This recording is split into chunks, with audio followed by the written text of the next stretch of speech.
Hi everyone, and welcome to the 6th Bootcamp of Blue Bio Value Acceleration Program. Today we are going to talk about key activities, resources and partners. I will ask you to don't forget the Bootcamp rules. You all already know them very well, so I will not repeat. And today, to talk about these topics, we will have with us Afonso Rebelo de Sousa, which is going to be the trainer for today. So please welcome Afonso. Thank you very much. Thank you, Patricia, and thank you everyone who's joined. Some of you it's morning, some of you it's nighttime, some of you it's evening.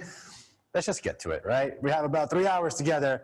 We want to make you better. That's the point of every single boot camp. I did mine years ago. I've fortunately actually just built a corporate startup during this COVID period, and I hope you will too. Some of you are in different stages, but let's just cover the ground of what we want to do today. But before we get to it, let me just go through myself.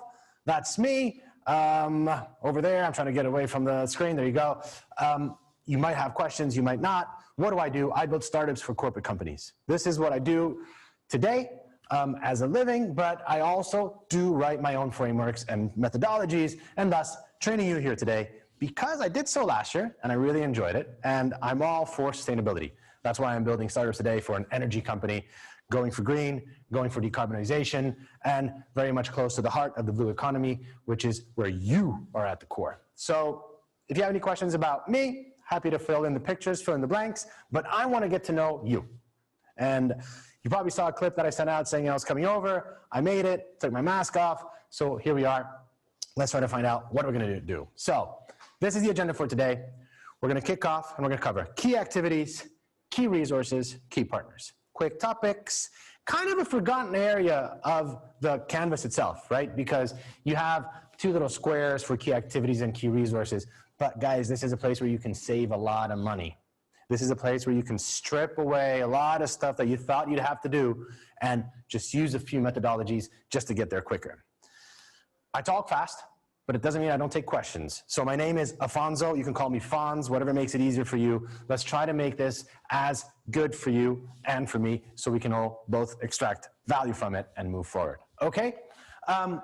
We're going to go into presentations because I want to hear from you. I want to get to know you. We didn't have a chance before to do little Skype calls or just the VCs, but I'm really excited to find out what is your story? What is your problem that you're trying to solve? And with that in mind, if there's no questions, I'm going to move into calling a team. I have a list here.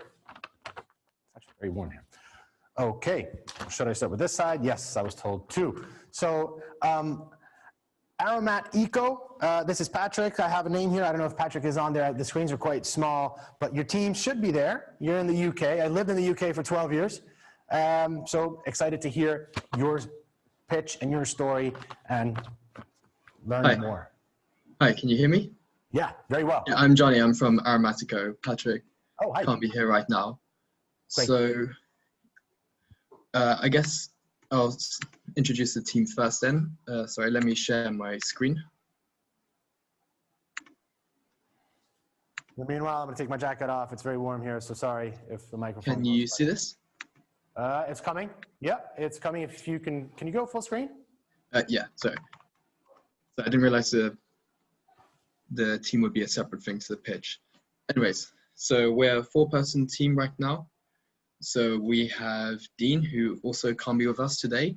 He's our CEO, and we're an Imperial College London-based startup. So he did his PhD and master's at Imperial, and right now he's the CTO for another successful UK startup, and he's joining us. Then we have Patrick. He's our research advisor. He's an academic at Imperial, a reader in metabolic engineering, and he has lots of experience in R&D. And he's also the co-founder of 2 startups, another one of which is a spin-out also from our lab. So he has a lot of entrepreneurship experience. Then in the lab, you have me and Danny. So Danny is a postdoc. He has more than 10 years of experience in the lab. And I am a PhD student.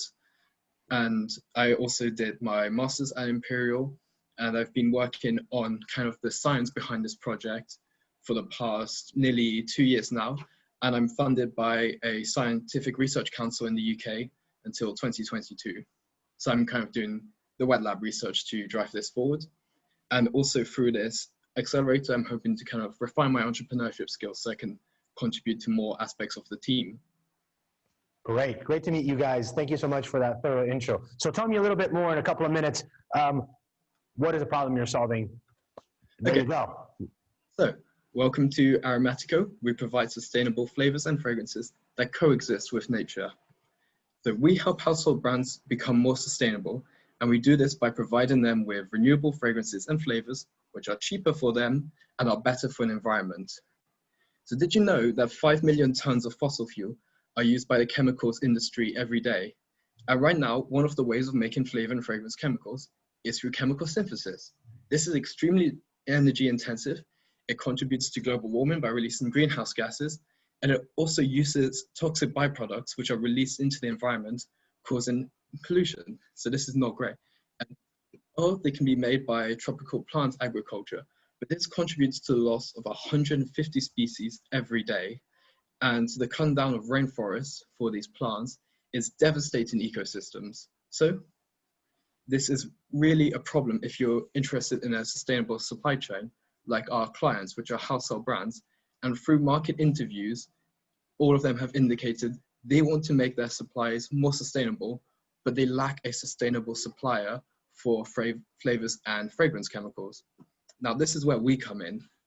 We have sustainable production methods by using our patented engineered strains of algae to convert CO2 into flavor and fragrance chemicals.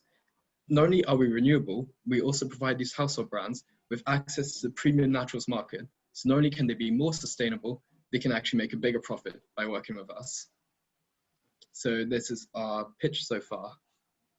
Great. Okay. So obviously in the B2B area, trying to provide the lack that they have and access to the flavor and fragrance side of sustainable ingredients, correct? Yes, that's right. Great. And have you validated your idea with a few, let's say, FMCG producers, et cetera, who might be interested in So we've done lots of interviews, and basically their message is, we're interested in your idea, but make a product, then come back to us. So we're working on developing our first minimum viable product right now so that we can then have something tangible to show to them and keep this process moving forward. So while this accelerator is going on, I've been working in a lab on that as well. Okay, there's a few techniques. I mean, we'll probably discuss more about your idea. I think there's a few techniques in the fake it till you make it. I mean, you don't want to spend a lot of money producing anything. You actually want someone to help co-invest in this kind of B2B to help you produce the product, right? Mm-hmm. So yes. You'll probably have to look at a few fake it till you make it marketing strategies on how you might create a side brand just as a vehicle for your own brand. But nonetheless, kudos. Great story and great to meet you guys. Hope today that we'll find a few things that could be useful to you and your resources in your next steps. Yeah, thank you. I look forward to it. Great. Thank you. All right. You know I'm going in order. I don't know if you have this sheet. If you're not, I can let you know who's going next. We have RT Reef from Portugal. I'm Portuguese, so. Yeah, that would be us. Your sound's a little bit low, maybe. I don't know if I can do anything about it, but I'll check into it. Everybody else, can you hear that? Thumbs up from the screens, or? Can you hear me fine? Yeah. There's a little bit of that going on. We'll just, it's not your internet, it's just the volume. So maybe just really get into it. And I don't know if I can do it, but I'll try to speak louder. Okay, thanks for doing that. Let me just share my screen. I think you're all seeing it. So we're RT Reef, and we intend to help people who own aquarium to have a more sustainable aquarium, mainly in the part of the live rock department. Well, this is our team. My name is Ruben. I'm a master student of marine biology at University of Aveiro. Antonio is my partner. He's also a master student at University of Aveiro. And our scientific advisor is Dr. Ricardo Calado. That's our master's advisor. Well, we all share a love for aquariums. Well, one of those, it's mine. And when we built the aquariums, we all saw that, we usually use live rock that's extracted from aquariums. This leads to really big problems. For example, reef destruction. And also this rock has a high cost compared to what we do, because this rock needs to be imported from places like Fiji and Indonesia, also it makes that its carbon footprint becomes really big. So we intend to fix this by working with aquarium owners mainly. And for that, we intend to use an artificial live rock that we produce, made from oyster culture. So we're killing two birds with one stone, that we're getting rid of a waste, giving value to that kind of waste, and a little bit of protecting the environment. Our rock is highly customizable, and from what we found out in our laboratories, it performs the same service as the natural rock. So yeah, that's it. Great. Okay, well, good to meet you guys. My father-in-law lives in your town, so hey, I know where you're from. So let me understand straight. When you say aquarium lovers, are you talking B2C mainly? Like me, I can be an aquarium lover? Well, I think it's kind of awkward because we're trying to do B2C because we work with a customizable rock. So it would be done like you ask me what you want, but it could also be you ask your store what you want, and then your store asks us to make it. Okay, yeah, because I think you go very quickly into a persona, yeah, which is the aquarium lover. Now, the aquarium lover could also be a museum, could also be the restaurant Horeca channels, hotels, restaurants, cafes, that we know in cities that are around water, they normally have an aquarium. It could be the supplier of aquariums, so B2B, and it could be the aquarium lover. So I think when you say aquarium lovers, people think, that's not a lot of people. Well, maybe I am an aquarium lover, but I didn't know. So just make sure that maybe we need to multiply that and show people aquarium lovers can be B2B, B2C, and B2C. Who? So I think that would also grow your footprint. I'm just thinking from an addressable market, you want to find a very big pool to fish in. Yeah, we just came out of a mentorship session where they have told us exactly the same, that we can not work only in the final consumer product, but also in who sells it to them, in big, for example, in Oceanario, with all those kind of people. It's potential customers that we are not looking to. So it's open that up, we're looking to. Speak to them, because you might find more avenues into the market. Well, great to work with you guys. Thank you very much. Moving on, and you know your Graphene Water Technologies Limited, also from the UK.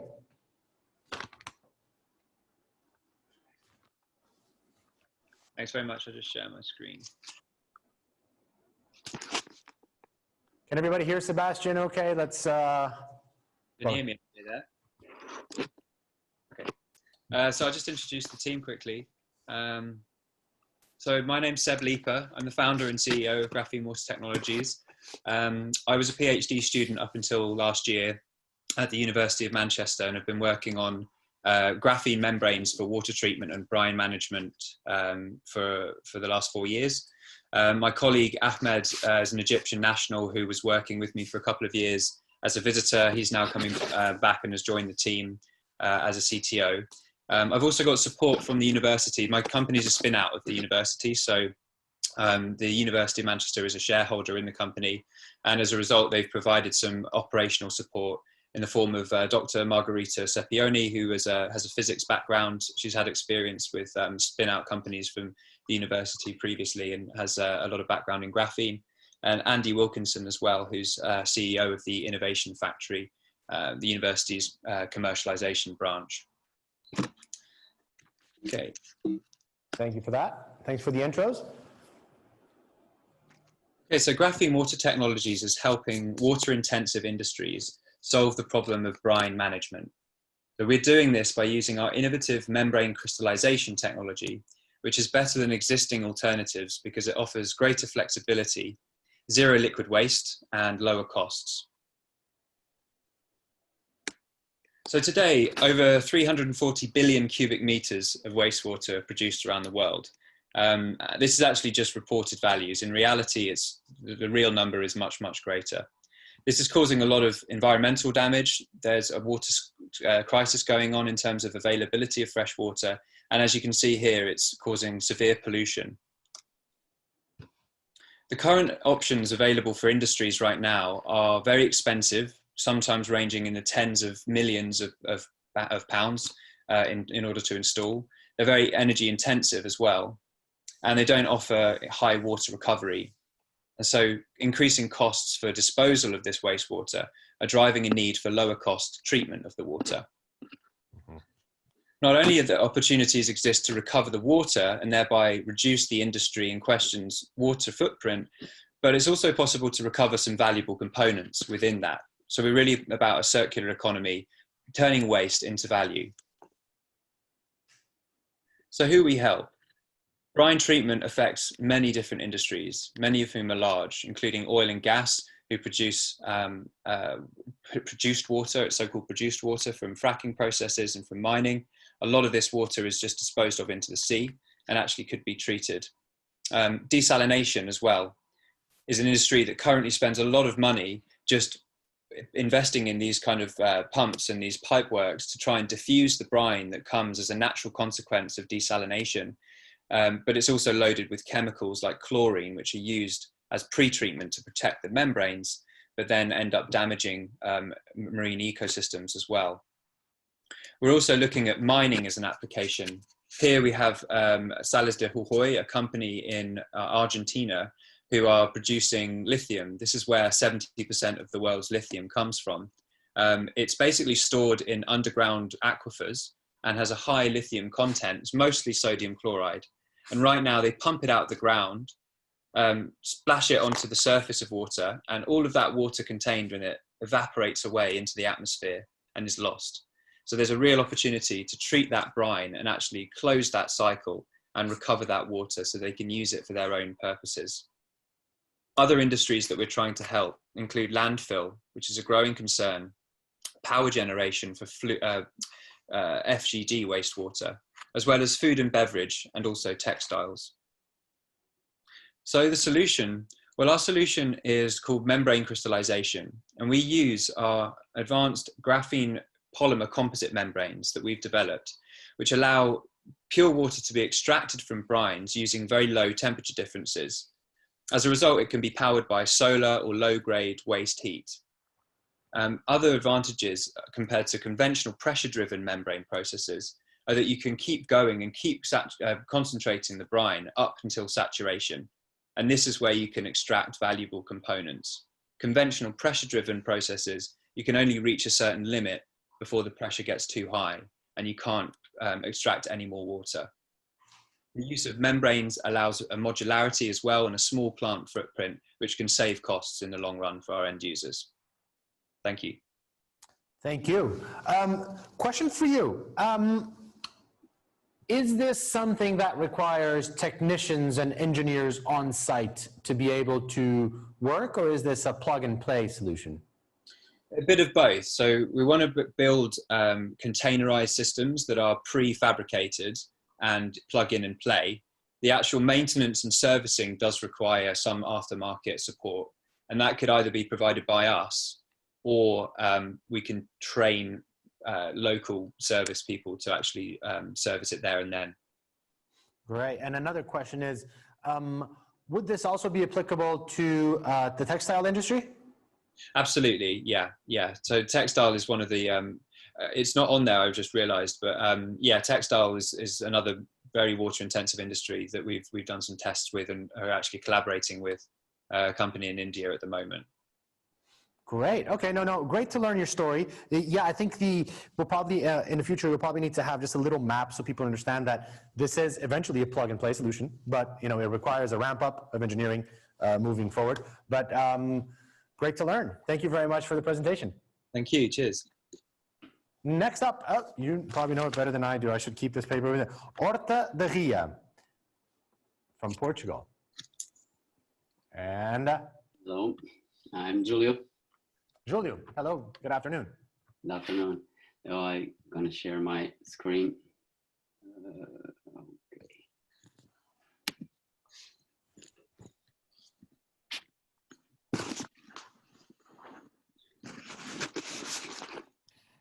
So we are from this beautiful region called Rio de Aveiro, and we have an unmatched biodiversity and natural resources. So we want to help people with that natural resources, help people to reduce salt content. You like food, don't you? And without salt, it's not so tasty, yeah? Is it? It's not so tasty. But you know, you can die. You can die, and worldwide, excessive salt consumption is responsible for 2.3 million deaths per year due cardiovascular disease. So we help. And we started to help a friend, owner of a bakery, who needs to reduce the salt contents in bread because of the legislation.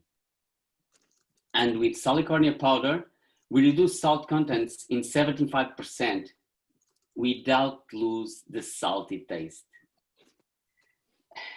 Then we started to try in hamburgers, on sausages, on sauce, cookies, and we can do it in all food processing companies that use salt. So we started to sell to 2 companies of flour producers, 1 sausage producer, and 1 spicy producer.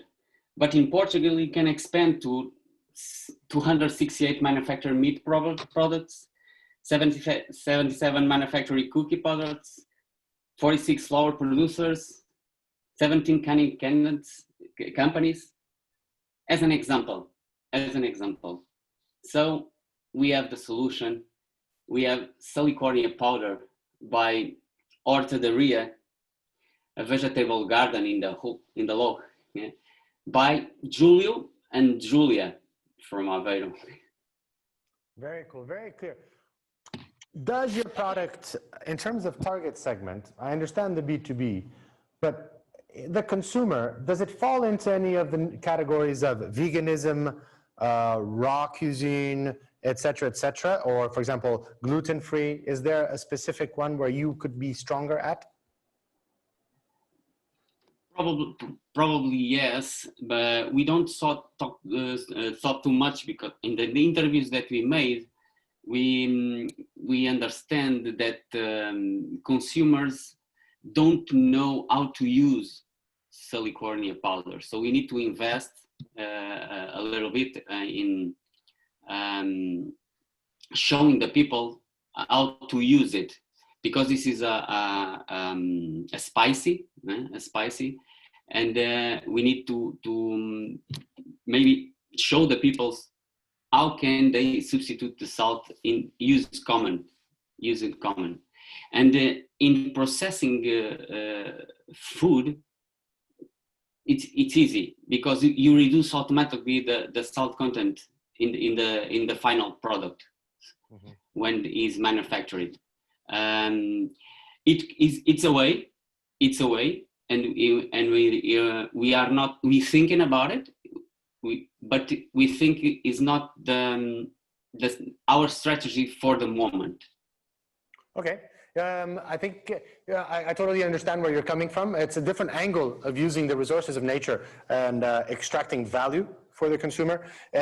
We'll probably have to tighten your story in terms of, yes, this is an alternative way. I think that your best friend will be to assume exactly what you have, which is, I'm not vegan, I'm not gluten-free, I'm an alternative way. And we'll probably have to find the markets which catch on to your methodologies of using in cooking. So for today, perhaps the partnership section might be relevant, where we think about who can accelerate your product where you want to get it to. Cool? Cool. Thank you. Thanks. Good to meet you guys, and we're off to Innov Trials, also from Portugal. Yes. Hi, Afonso.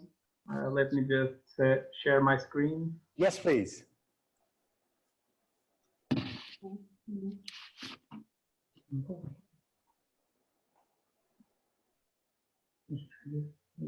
Just a moment.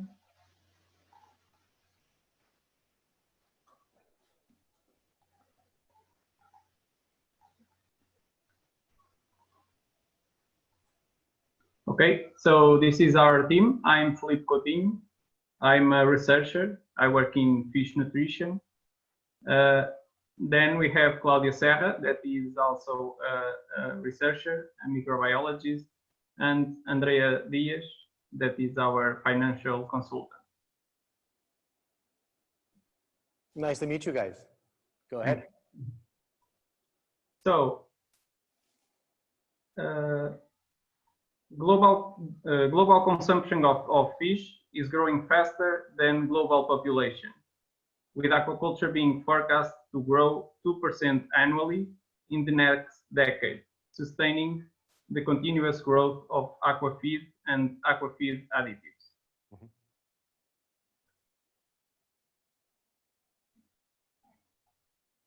North America and Europe aquafeed markets are valued in $38 and $30 billion, respectively, while aquafeed additives market is valued in $2.1 billion.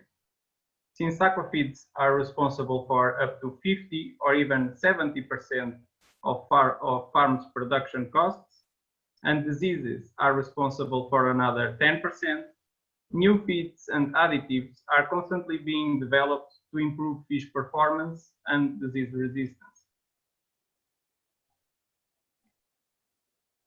But after developing their new products, aquafeed and additive companies need to be sure their products really improve fish health, which is achieved by performing infection trials to test if the fish are more resistant to diseases. Few companies from the aquafeed and additives market perform such trials in their own facilities. And even if they do, they need to perform other trials in independent testing. This is usually performed in research institutions, but that way it's expensive and time-consuming. Enough trials will solve this problem by providing high-end infection trials faster and in more cost-effective way. Our real-time water quality monitoring will guarantee clients' trust and provide better data collection. It will be possible to identify feed's impact on fish health thanks to our broad range of laboratory analyses. And we will deliver reliable and ready-to-use reports faster and cheaper. And that's it. Great. Okay. Your target market is actually your market size. Because your target market will be, that's my question to you. Is it labs or is it fish producers or? It's neither of them. It's actually the aquafeed industry and the additives.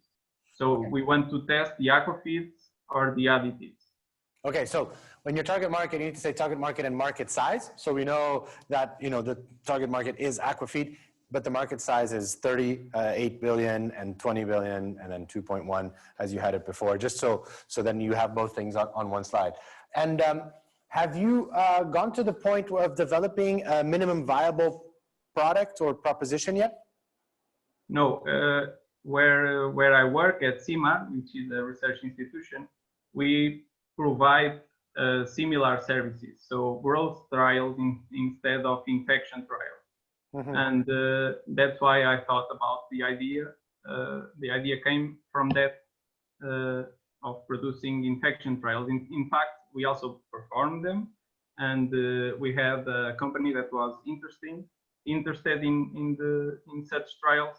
We didn't end up doing the trials, but we are still talking to them and trying to provide that service.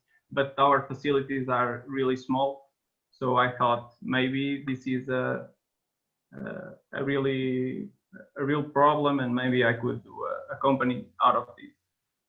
Yeah, yeah. I think what you just told me now is actually really interesting, and it's important that this is something we get used to listening. When you finally were talking about the importance of trials and doing trials in this industry of infection rates is so crucially important. And I think this is a message that you should bring more often, because it's really important that people know that trials are the essence of putting out good solutions out there. and making sure there's no infections. So let's work on that throughout the course of today and going forward, okay? Okay, thank you. Thank you. And where were you calling from? Because everyone said where they're calling from. Oh, sorry, Porto. Porto. Okay, my wife's from there, close to there. Cool. Next up is, I should know. It is Renew from France. Bonjour. Bonjour, hello, my name is Jean-Pascal, so I am going to present you Renew, where is it?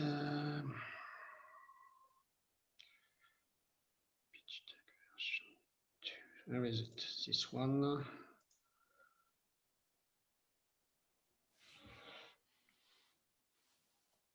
Is it working? It is coming, I believe. Oh, c'est presque parti. C'est pas parti. C'est parti. That means. Okay. So let me present you the founders of Renew. So my name is Jean-Pascal. I am the CEO, and I have a formation in a PhD in biotechnology. And I have already found one startup, and I will be in Renew. I will be in charge of the process design. We are also working with Miriam. She is the CFO, Chief Technical Financial Officer. She is coming from a business school. She has also found one startup, and she will be in charge of trade and management. And we will be also with Frederic as a CTO. He is a food technologist. He has already found one startup, and he will be in charge of the factory design, and he will speak, he will finish this presentation, so we'll take the end at the end. Perfect. So Renew means revalorization everywhere, and our philosophy is that waste is the resources. As you may know, we waste a lot of food, and regarding seafood, at least half of the seafood is already wasted, and all these losses is enough to feed at least just below 900 million of people. And these waste and losses also lead to dramatic loss of money, and just higher than 900 billion of dollars, and resulting a lot of pollution, and notably the food loss and waste is responsible for 1/4 of all the water use and 8% of the global greenhouse gas emission. So we have designed a solution for several clients, two primary clients, food processors and authorities. The food processors is the one who have faced already some problem with their waste management and loss problem, and they are directly concerned to find solution for this unwanted biomass. On the other side, we have the authorities, and notably the local ones, that are facing time to time with some unwanted species, invasive species, notably on the shore. This is red and green tide. We have a second level of clients, which are the ingredient suppliers and equipment providers. Ingredient suppliers is the one who can be interested to find some greener alternative to their already product. And we believe that with Renew, we can provide them some very good product. And we have also deal with some equipment providers that are really happy to work with us and to demonstrate that their equipment could solve this kind of problem. On the right side of the slide, you can see the different partnerships that we have already established and some of our customers. And what is exactly Renew? Renew is the factory that comes to you. It's a change, a paradigm change. It's not anymore the biomass that comes to the factory, but the factory that goes to the biomass. Our technology is really performant and robust, and it's already in use in several customers. We call it a mobile factory because we have put all the processing chain inside a container that could be landed directly close to the deposit, resulting with a higher freshness and better quality of the incoming raw material. We have fully equipped all the equipment and the machine with something smart and sustainable concept in order to collect the data and to allow remote control from everywhere in the world. And our business model is based on revenue sharing because we strongly believe in our solution, and we believe that the resulting value can be shared at equal part between us and our customers. So Fred will take the lead now. Yeah, thanks, boss. Well done. Yeah, so we have let's say 2-3 kinds of revenue streams. One targeted one preferred one, and one possible one which can be discussed with our customers. But definitely the preferred one is the licensing. The licensing is the preferred one because there is no capex, no capital expenditure for us. It's based on an initial payment for the access of the know-how, and then every year we get royalties from our customers. Plus, we can get commission from the equipment suppliers because we will help them sell some equipment, some machines. There is a possible way of doing as well, which is not our preferred one, but it can be negotiated with the customers. This is the one where we purchase the equipment and we rent the equipment to the customer. There is one which is in between, which is the leasing. It's not exactly capital expenditure for the customer, so it's something we need to dig a little bit more about. And lastly, it's a bonus. In some cases, the sponsorship can be a way to co-finance our solution for the customer. I will show you, Jean-Pascal, yeah, I will show you an example for licensing, the price and pricing tactics. For the customer, current situation, this is the situation we had in Peru with one of our customers. For the customer, the current cost of waste removal is something like 100,000 euros. If he was to purchase our solution, yes, it's a capital expenditure of something like 2 million. But we know that with this capital expenditure, he will get every year, with the sales of the product, he will get something, a gross margin of 600,000 euros. So it's a huge, it's a very significant internal return, internal rate of return, plus a much better environmental image. For Renew, the customer would pay for the design, the session of the know-how, something like 5% of the capex. The licensing would be something like 10% of the gross margin, plus the commission on the equipment, it's 80,000 more euros.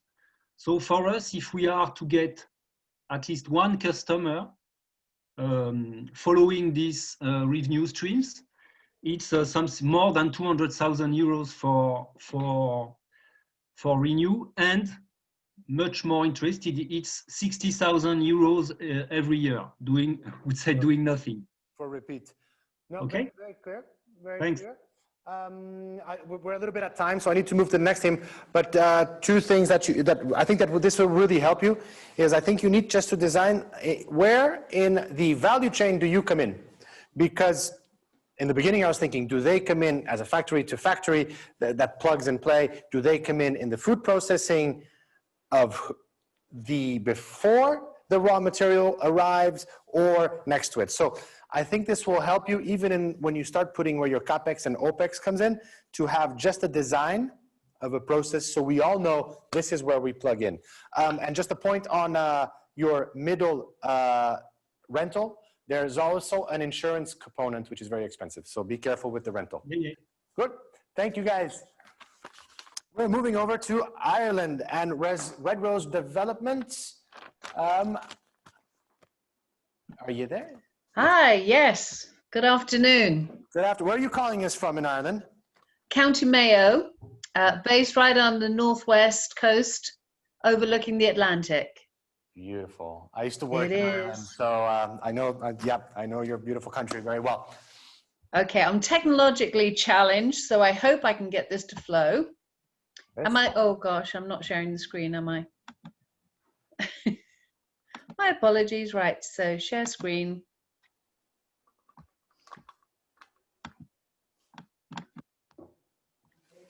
Now, right, start from the beginning. Yes, please. Red Rose Developments. We're all about the seaweed. Now, global demand for seaweed is increasing at an extraordinary rate. Depending on which market report you read, it can be from 7% a year up to 12% a year increase in demand in sectors such as food, feed, pharmaceutical, fertilizer. And a fact is that over 90% of Irish seaweed sales comes from wild harvest.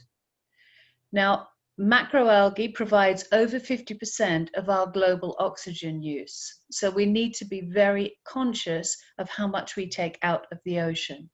Mm-hmm. We're offering through Red Rose a scalable, sustainable solution and marine management of seaweed.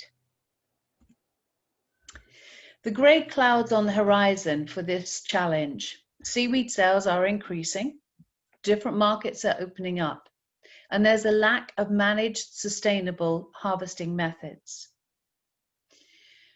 The other consideration is that the harvesters, who are brilliant custodians of the marine stock, are under constant pressure. They're an aging population.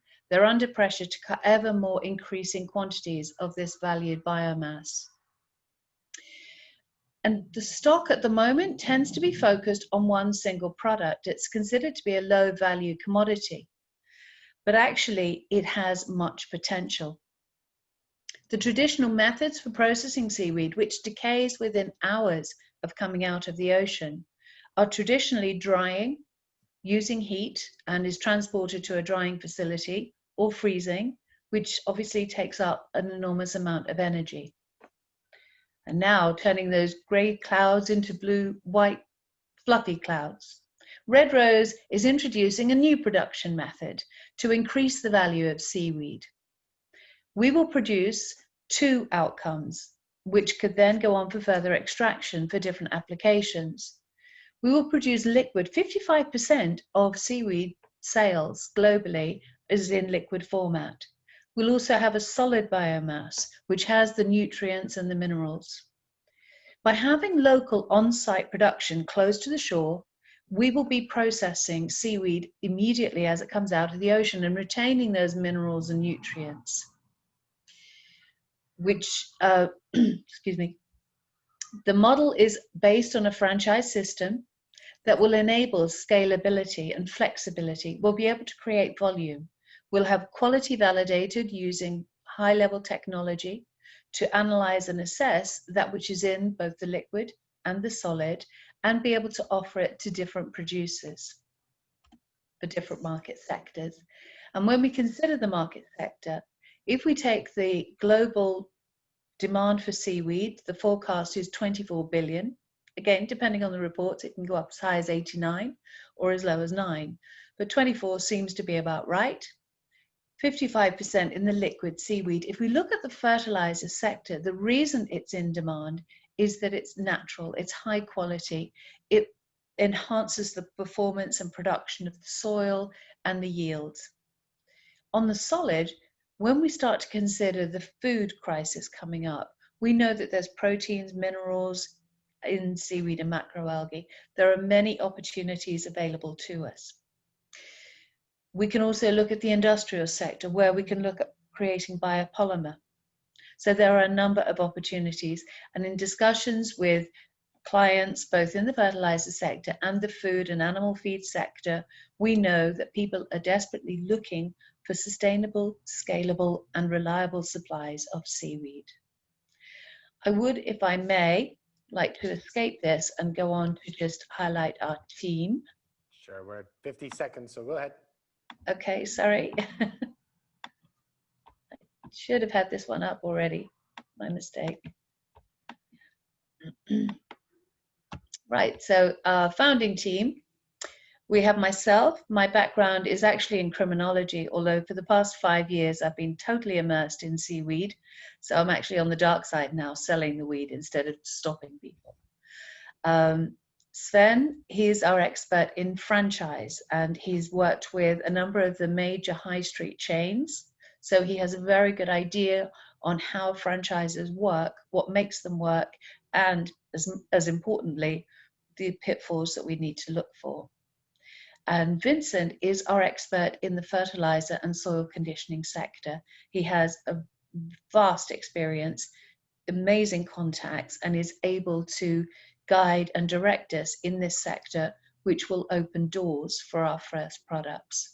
We are at minimal viable product stage. We're still producing the separation techniques, which will vary, but that's where we are. So, Well, we're at time, but you answered my question, where are you? Because it sounds like through this new production methodology, there's so many stages that you've definitely already explored. So you're in at MVP at the moment. Okay, well, we're at time, but we'll come back later. Maybe one of the exercises over to you. Thank you. okay, thank you. Rifi from the Netherlands. Yep. Hey, Afonso here. I'm just gonna share my screen. Yep. I'm still not seeing you, but you'll show up in a minute. Yep. I have my Dutch pig and hen bracelet made out of string from fishermen. Anne, I think you're going to have to unshare your screen. If Right. Yes, my apologies. I've just seen that. I'm sharing right now. Can everybody see my sharing? Yep. Screen? Yep. Perfect. All right. I just want to start off with the team.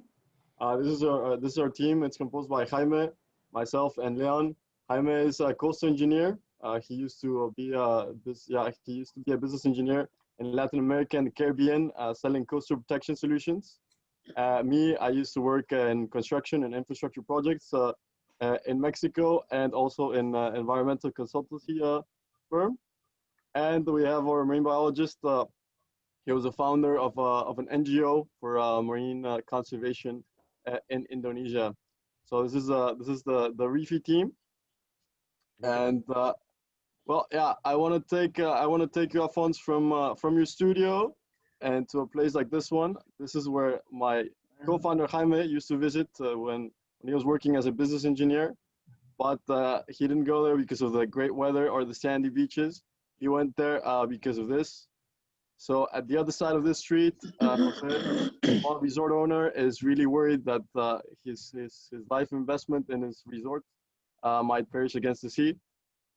And well, he is not alone. Together with 300 million people, he might have to relocate. And well, additionally, with climate change, larger increase in the frequency and intensity of storms will happen. And well, this increases the erosion and flooding problems. And additionally to that, coral reefs are dying. So when these branches break, they allow higher waves to reach the shoreline, increasing the erosion and flooding problems. So that is why, additionally, 25% of all sandy beaches are eroding. It's a fact at a really alarming rate.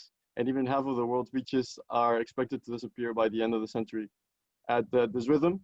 So that is why we at Rifi are designing these Lego-like blocks that can be assembled to form an underwater artificial reef structure that can dissipate wave energy and protect the shoreline from erosion and flooding, and at the same time can create enough complexity to allow for nature to develop and boost marine biodiversity. So basically, it's composed by a structural block, which is heavy and can create the structure, make the structure stable, and additionally a complex block that has all these tunnels, caves to allow for fish, juvenile fish, and different reforming organisms to attach and develop to form eventually a natural reef. And well, additionally, we have vegetation mats to again promote these carbon sink as well as this multi-trophic fish habitat. This is just a small wave room experiment that we performed where you can see the dissipation, so you can see the diminution of the wave height that is protecting the shoreline on the other side.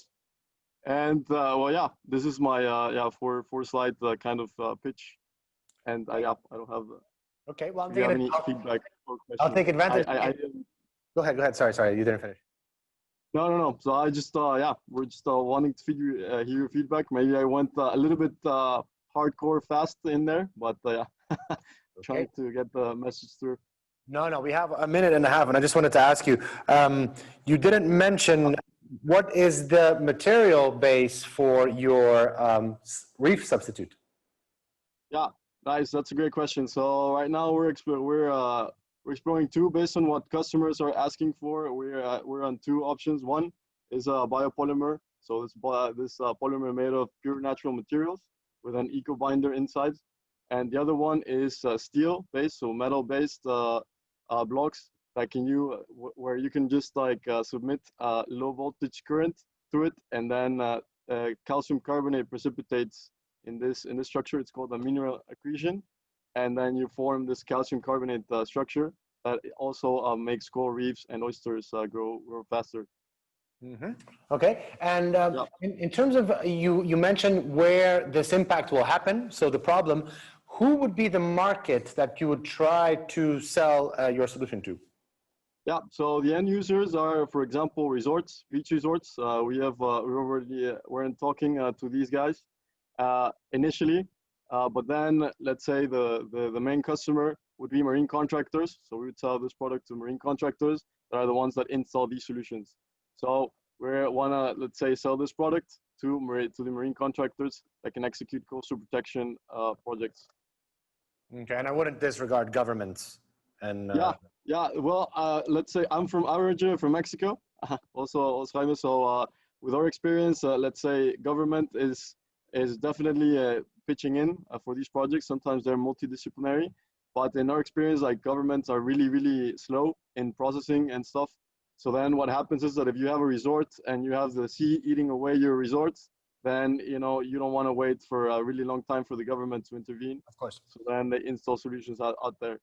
So yeah, at least that's in our experience. Maybe it varies by cases. Daniel, can I ask a very quick question? Absolutely. I'm into scuba diving, and I'm looking at your reef, and I'm just like, I really want to dive there.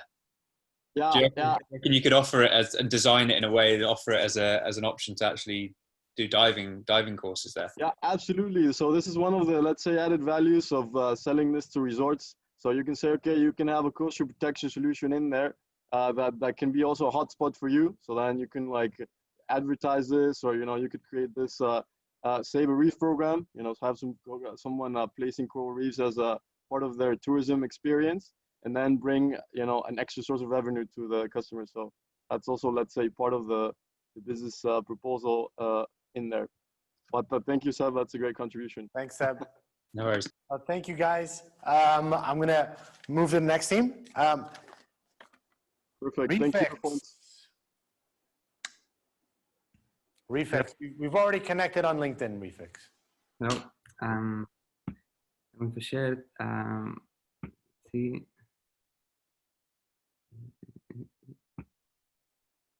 Now, can you see my screen? Yep.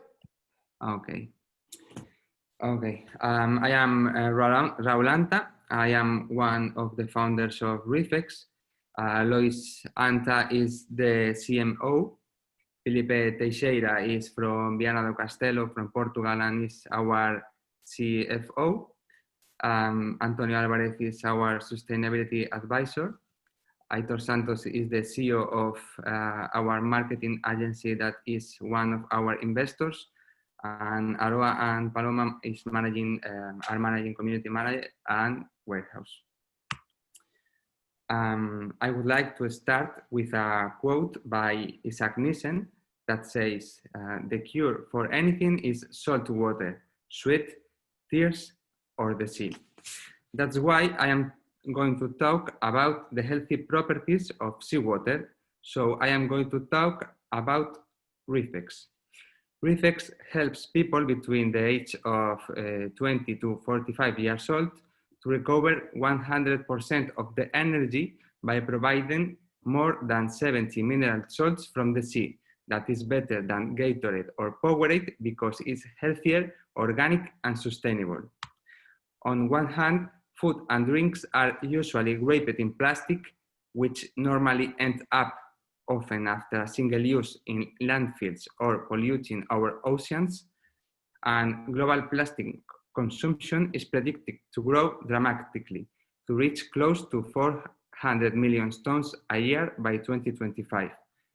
On the other hand, consumption of sweetened soft drinks provides little nutritional benefits and may be associated with weight gain, obesity, and increase the risk of metabolic syndrome, according to the American Heart Association.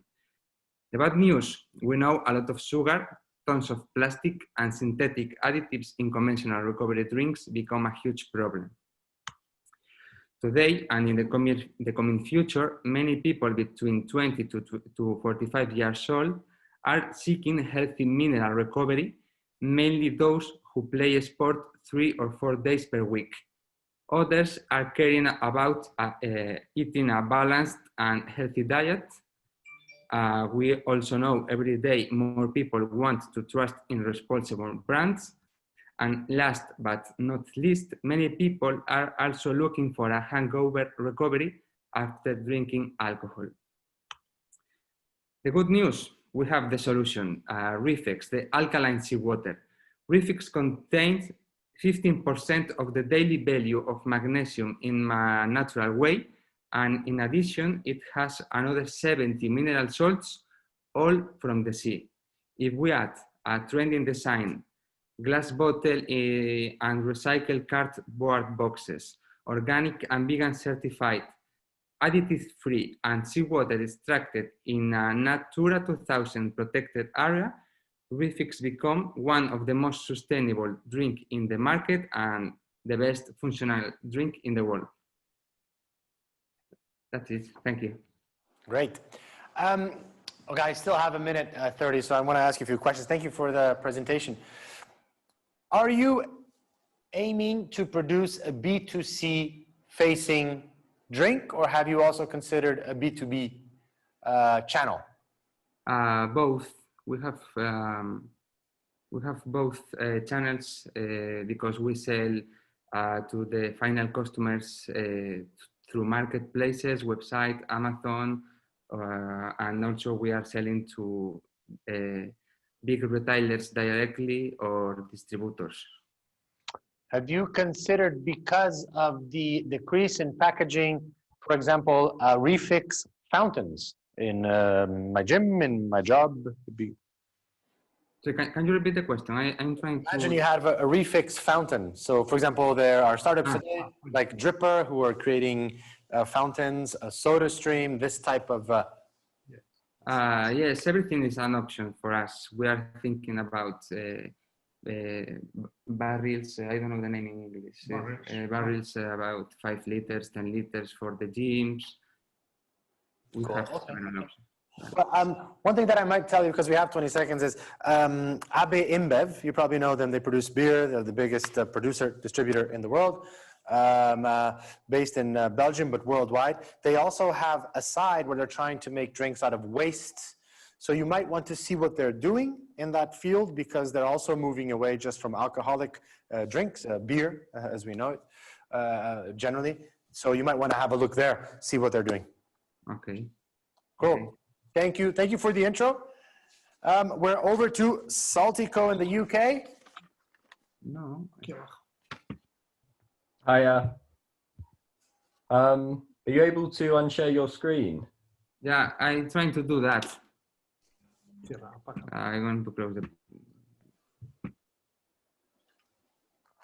Okay, awesome.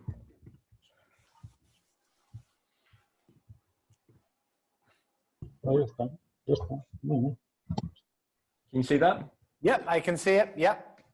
So we're Saltico. These are the 4 founding members, myself, Julian, Finley, Antonia, and Nelly.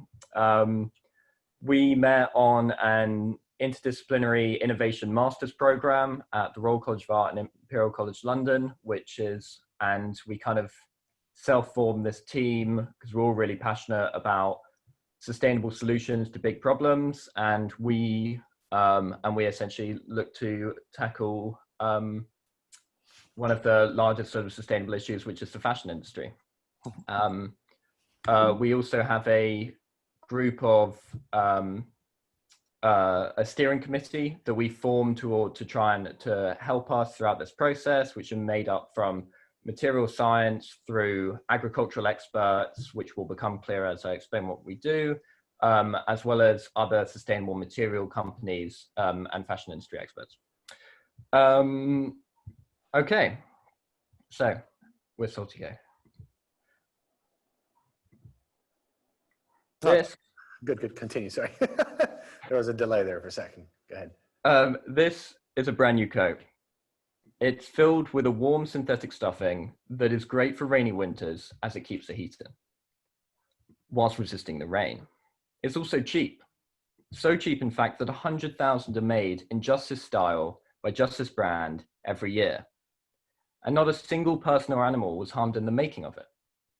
At least, not directly. Because as this coat was being made, the synthetics within it have polluted 15 years worth of fresh water. The crude oils that they were made from have pumped gallons of CO2 into the atmosphere, and every time it's washed, millions of microplastics are released, damaging our oceans and the ecosystems within them. And this coat has a long life. It will spend at least 200 years on our planet. At Saltico, we were appalled to find that apparel is one of the largest sources of waste, and it is so clear that the textiles industry is crying out for a new method of producing textiles that fundamentally disrupts the relationship that we currently have with nature. Saltico helps sustainably visioned fashion brands to reach their environmental targets by selling planet-positive textiles made from salt-tolerant plants. These are superior to existing textiles because they offer optimum sustainable credentials that don't compromise on cost or performance. The sustainably visioned stakeholders within the textile industry can be placed into 3 tiers. First, are small to medium-sized enterprises who already have a keen sense for sustainability. These niche, premium brands have smaller batch sizes, enabling us to test our products in industrial contexts with less risk. In tier 2, we have larger scale brands, where sustainability is becoming a greater focus in their products alongside performance. These have bigger lines, reach a global audience, but generally price their products at a premium. This is where sustainable materials can build traction on an international scale. Finally, we have our third tier, which is for big companies not currently associated with sustainability. These brands understand that they are going to need to change their practices if they want to stay relevant. This is where we have the opportunity to make the largest impact as these mass producers of apparel move towards plant-based sustainable clothing. We use our innovative fiber extraction process to make high quality textiles from salt-tolerant plants. These are plants grown using non-freshwater sources on salt marshes. And salt marshes are some of the most planet-healing spaces in the world. They sequester huge amounts of carbon, remediate soils, and act as flood defenses. Our first product is a plant-based fiber fill that can be used as an alternative to goose down or synthetic fills. By choosing the optimum environments and using minimal precious resources, we ensure that all of our textiles are planet positive at the point of delivery. Thank you very much. Thank you. So this is actually a little bit close to my heart, just so you know, just to be open, because I used to work for Oeiras, so thank you for not putting them in the large example, because they have partnered with some amazing initiatives, but not enough, and nobody's doing enough. You've tapped into a market that you could add to your tier 1 influencers, which is a very, very important vehicle for you, because it is very limited. The buying channels for your product is very limited when it comes to these companies, meaning that there's not a lot of people who can make the decision. So influencers of fashion and that industry who are getting ahead of the curve is very important. Just on your latter part, if you had the question of how much can you produce, would you have an answer for that? Right now, or what's our maximum? Let's say you were pitching and somebody says, okay, what's the volume that you could adhere to? So at the moment, we're able to produce in the rate of probably kilos a week. In a year, we're hoping for that to be per harvest about 300 kilos. And to put that into, and that will make between 1,000 to 2,000 like alternative down-filled jackets, for example. Okay, no, good. Just good to have that economy of scale, so I also understand where you guys are. Okay, thanks so much. Thanks for the intro. Okay, we're moving on. We're moving fast. I know for some of you it's morning, for some of you it's evening. You've met each other before, but this is really important. We got to repeat things again and again. And a lot of you should talk with each other offline. Honestly, you will learn a lot from talking to each other if you find the time. So we're over to the US with Spira or Spira. How do you want me to pronounce this? Good morning, LA. Congratulations to the Lakers.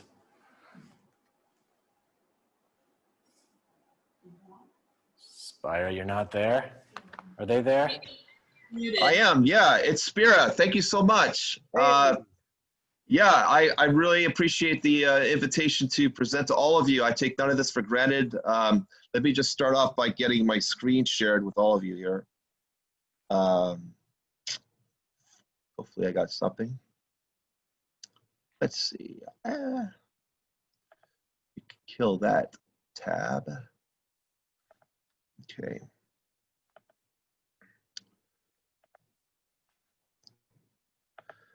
Can you all see everything? That's coming. Excellent. Okay. Thank you. So I'll just start off with my team. We're very passionate about sustainability and public health. And also, we want to make money, like everyone. So I work with a great cast of characters, and I'm Pierre Wenzel, Chief Science Officer for Spira. I have a PhD, which stands for Pretty Heavy Drinker. I have about, I guess, 19 years of experience in engineering. Surjan Singh is our Chief Operating Officer. He's in charge of like manufacturing and purchasing contracts, vendor contracts. Elliot Roth is our CEO. He does everything that a great CEO does. Really is the face of the company. I would say Amanda Presgraves, she is out in Virginia. The rest of us are in California. And Amanda, yeah, she's here for first time. Welcome, Amanda. She's the Director of Sales and Marketing. She's very good at what she does. She has recently created a sales ambassador force for getting students on board with what our mission is to get basically evangelize our products out in various sectors of the country. And she's got a lot of energy, does marathons or even triathlons. So it's a pretty incredible group of characters. And so that's my team. And I'll just start off with what our deck was supposed to start off with. So Spira is an algae technology company that creates more sustainable, affordable, and healthy replacements for petroleum-derived colors and animal-derived proteins, polysaccharides, fatty acids, ingredients for our B2B customers in the food, cosmetics, and textile industries. So we do this by, currently anyway, by genetically engineering spirulina, cultivating it at scale on waste by our network of international partner farms, and then refining or fractionating the biomass into purified ingredients here in the US. Now, the big problem that we're solving is that when you look around from the clothes you wear to the foods you eat to the cosmetics you put on your skin, everything we consume includes some kind of petrochemical based compound, like for instance, artificial dyes that in particular are bad for the human health and environment and are pervasive. And another problem with these that we're solving is that natural replacement dyes, typically they'll break down, they'll degrade at high pH, high temperature and low pH. And so this has led to a $16 billion market opportunity. And really the fastest growing segment of this market are food colors. In fact, one of our prospective clients told us, hey, if you can engineer and make a stable natural blue, we will buy as much of it as you could produce. So that would be like a $14 million annual contract, and that's because blue is one of the rarest colors that you could find in nature. And a suitable, stable replacement could be used for everything from Gatorade to blue jeans. Now, our business model works by genetically engineering the algae strain, in this case, it's spirulina, that we're currently focused on. We pass that on to our contract farms in developing countries that in turn cultivate them on waste that can involve like CO2 capture and conversion to bicarbonate that we have technology for, or anaerobic digestion of dairy manure or poultry manure. And that lowers our costs, our operating and capital expenses. And then we have that biomass sent from the farm back here to the US in San Pedro, California, where we're stationed. And we take those raw materials and we process those into the ingredients. In this case, it's a natural, stable blue color that we call electric sky, and also a protein hydrolysate that's vegan, that's bioactive, functional, and that it emulsifies, it gels at high temperature, it's digestible, and it's perfect for plant-based milk and analog meat products, like an Impossible Foods burger. If you can imagine an algae burger, that would be where you find it. So this lets us maintain a 60% average margin and really emphasizes our unique value proposition using our proprietary technology in genetic engineering, which we are currently executing on with an NSF grant that's been recently awarded, as well as cultivation, waste management, and extraction technologies. So in the future, we'd like to collaborate, work with other algae companies to apply our approaches to other colors, other ingredients from other types of algae, like red algae for a red pigment, or let's say a brown seaweed for alginate or some kind of COVID-19 therapy. We wanted to completely reframe the overall industrial supply chain and manufacture the fundamental ingredients that people need in a much more sustainable, affordable, and healthy way. So come grow with us. We're Spirit. Thank you so much for your time. Thank you. And you're in California, so good morning. We are at time on your presentation, but I'm actually kind of curious when it comes to your target market. When you said about food coloring, are you talking about the producers, or are you talking about the end buyers of food coloring? We're talking about businesses that incorporate typically artificial blue dyes in their ingredients, like a Yoplait or a yogurt company, or any sort of consumer packaged good companies that's in the business of incorporating a blue dye in confectionery, like Mars, for their blue M&Ms. So they're the buyer. I would call them the buyer, the purchaser. Okay. Well, thanks for the pitch. I got to move on, but also, thank you. You'll be questioned on about moving your raw materials from one country to another and your carbon footprint. We'll have thank to you. fix that for you. Thank you. Thank you, guys. Spirit from Italy. Yeah, here we are. Did you see my screen? So far, we're gonna ask us. Yeah, I will take care of it. Let me just do that right now. Let's see. Thank you. Yeah, sorry about that. I kind of paused there. Let me just. Okay. Okay. Thank you. Yeah. Now, did you see my screen? Yes, Algaria. Perfect.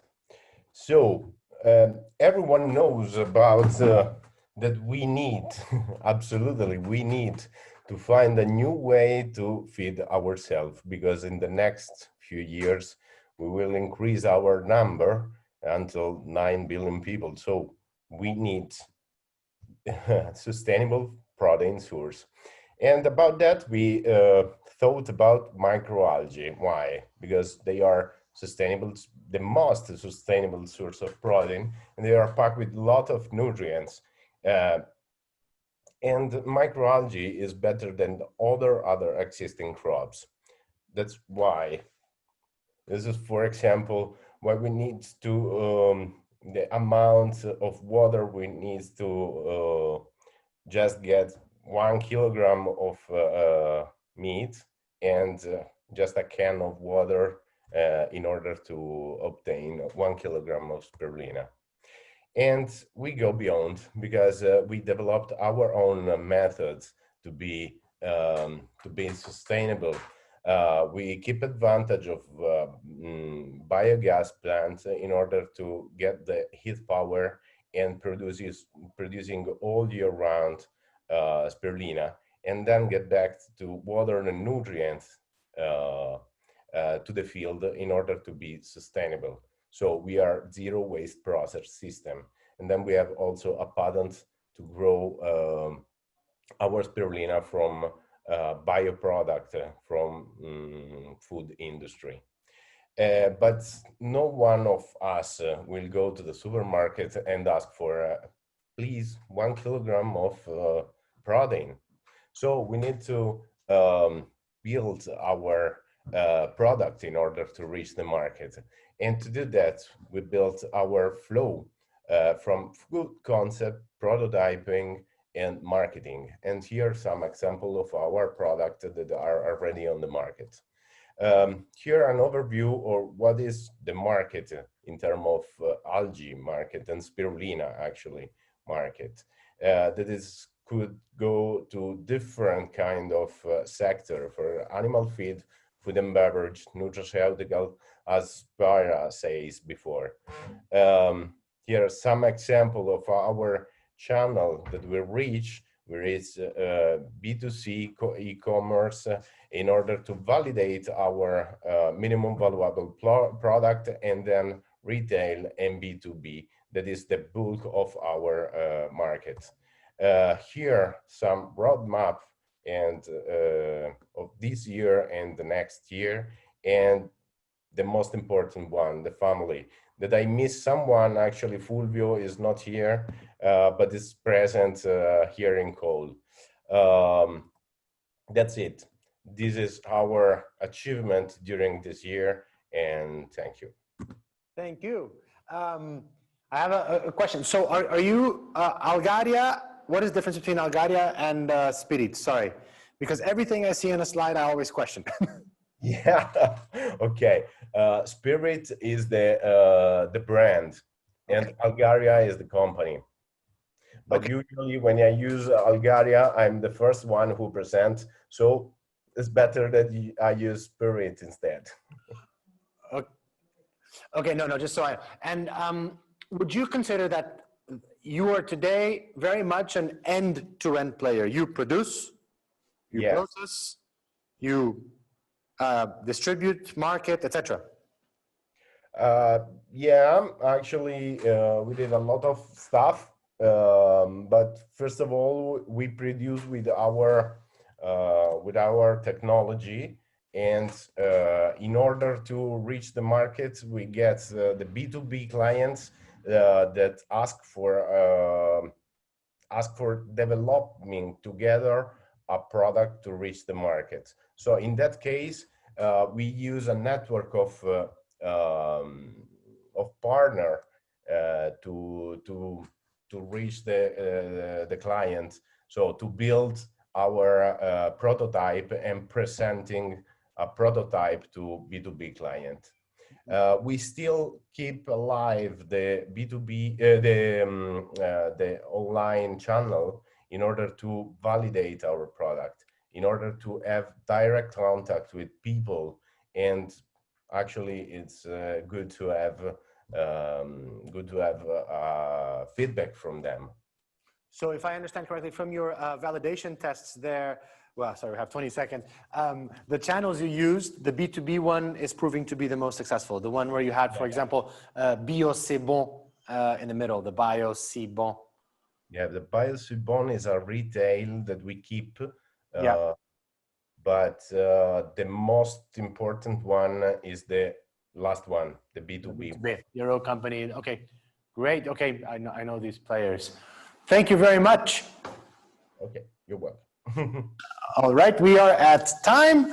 And last but not the least, so thank you for waiting until now, but also thank you for the first ones because you've been waiting until now as well. So let's move over to Sustainable Now Technologies, also from the US. Am I correct to think, A, you have a cat that keeps going by your screen and you're in LA? Yes, that is correct. We have our chief feline officer here with us today. Her name is Miki Chan, and she actually runs the business. She might try to get a word in also if you hear her. She definitely corrects us when we're saying things improperly. Yes, good afternoon to you, Afonso. Well met.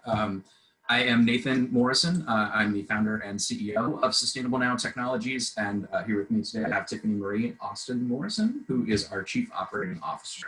Morning, afternoon. Can you guys see our screen okay? Are we all set there? Yes, you're good to go. Fantastic. Okay, so Sustainable Now Technologies helps carbon emitters. We help them to solve the problem of environmental pollution and being subject to taxation that results from their carbon emissions. We make carbon capture technology that essentially reverses the effects of climate change. So the problem for our clients is threefold. Obviously, as you all well know, carbon emissions are out of control. We've got to do something about that. Carbon emissions specifically from emitters have prompted local and regional governments to put in place taxation, and this is increasing around the world as we see will increase as a result of the recent Paris Climate Accords in more regions as we go on. In addition to taxation, another problem for our clients is that existing technologies don't quite meet their needs in a few ways. One, there's a lot of market saturation with carbon neutral products. They're not truly carbon negative, meaning they take in carbon on one end, but then they sell it as a product where that carbon is emitted later down the line with end users. Also, the volume capacity of some of the competing technologies is just not quite up to par, so that's where we come in. Our market segments are for our existing market, consist of academic institutions, municipalities, private industry, and environmentally motivated consumers. We've chosen to focus on academic institutions specifically first because they are financially incentivized in our existing market in the United Kingdom to be able to go ahead and purchase our product using federal funding that's dedicated specifically for carbon capture for academic institutions to prove carbon capture technologies ahead of industry-wide mandates that kick in 2040. In the United Kingdom alone, we have identified 130 academic institutions that have access to this funding that are currently financially incentivized to buy our product. So those are our first targets. Our solution is called the Greenstone device. It is a carbon negative solution. It allows our clients to offset their carbon emissions, to avoid taxation once it's implemented in their area, and it also upcycles that CO2 into reusable byproducts, many of which we're contemplating presently. The Greenstone device runs on entirely renewable electricity and is designed to operate anywhere in the world, regardless of existing infrastructure.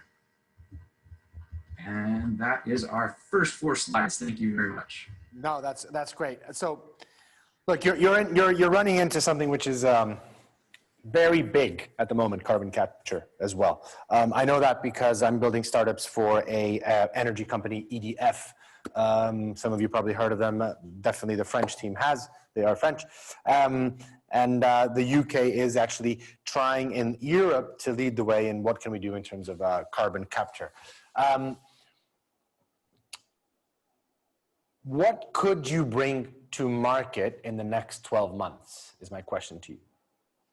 Right, so we're currently involved in a Series A offering, essentially to enter the UK market directly. So we anticipate that post-funding, with the ability financially to go ahead and target those clients directly, and hopefully with the lifting of travel restrictions that are in place because of COVID, we can get over there and sell. Well, I'm ambitious. I honestly think we can hit half of those targets. Obviously, we're going to have some competitors in this space. The more that awareness comes to the existing market, it is a small market at present. But yeah, I think we can hit at least half of those clients with successful wins. And just because I have a few more seconds, just to ask you, was it because, what was the reason why, or how did it happen that you went to the UK first? Was it because of the research that was coming out of the UK? Or what was actually because of their Climate Change Act of 2008. And what that did was it established a group called the Higher Education Funding Council of England, which managed a dedicated specific fund called the Revolving Green Fund, where there was federal funding for these academic institutions to immediately go ahead and purchase our kind of tech. And that's in advance of industry-wide mandates, which actually don't kick in until about 2040. So some in 2050 even. So that market is still actually emerging within our existing target, but the academic institutions are there now. So we wanted to go ahead and get in the game to raise our brand awareness. And that way we're able to expand regionally from those academic institutions to the municipalities that surround them and then to industry at large. And we're hoping by the time we capture the UK market, some countries in the EU, France and Germany specifically, that have a lot of financial incentives, will be watching that UK model and following it by actually putting in binding carbon emissions taxation, if that makes sense. Got you. Very clear. Thank you. Thank you for that. Well, good to meet you guys and good morning. And thank you all of you. So I know this was maybe a long hour. It didn't seem like it to me. And I've learned a lot. I've learned your projects, your names.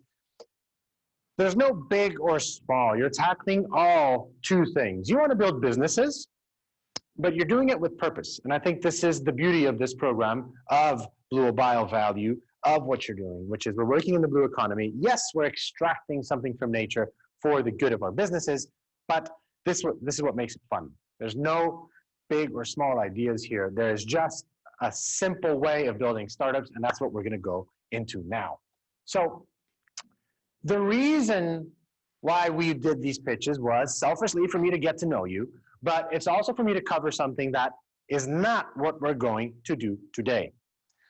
Bootcamp 8 will be pitching, and I will be here with you. This is something I do. This is something that I've trained a lot. I try to do my best.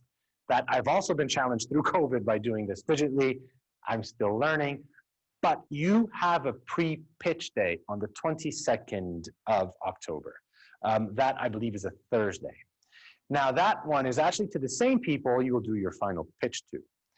Of course, there's an allowable scope of not knowing what to expect that day, and that means that you're not going to be totally judged that day, but it's important that you understand that you have to have a pitch structure.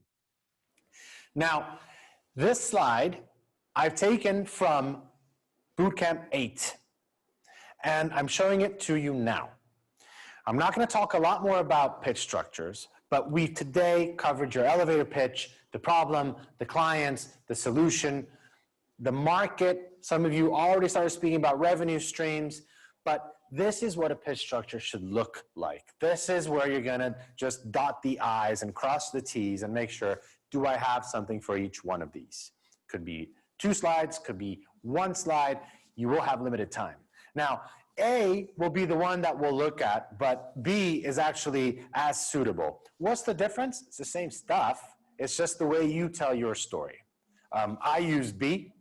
A lot of people use A. But you'll have to have these. So this is just kind of trying to drop you the idea then so you can seed it in that you want to have all of these 12 steps. Okay? So take a screenshot. The slides are yours. I know you can find it, but start thinking about it. And I hope it gets you excited. I really love pitching.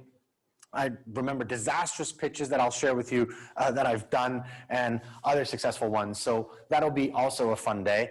But let's dive into today's subject. Pretty quick topics.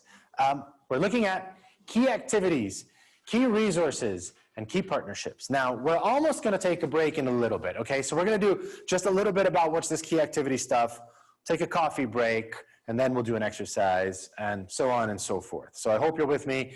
If not, raise your hand, wave, shout, throw coffee at the screen, whatever you need to do in case you need to say something. Unmute if you have to say something, I'm here, okay? Key activities. Now, if you look at the board, it's always this really like, you know, these faceless, lonely people, but this is where you get the guy on the top left digging a hole. When we build our businesses and startups, we want to do everything. And we want to be end to end. That means we want to go get the stuff from the source. We want to control it to the end. But the reality is that's not exactly how you make money. And that's actually a big problem. I'll tell you why I believe trying to do everything is a big problem.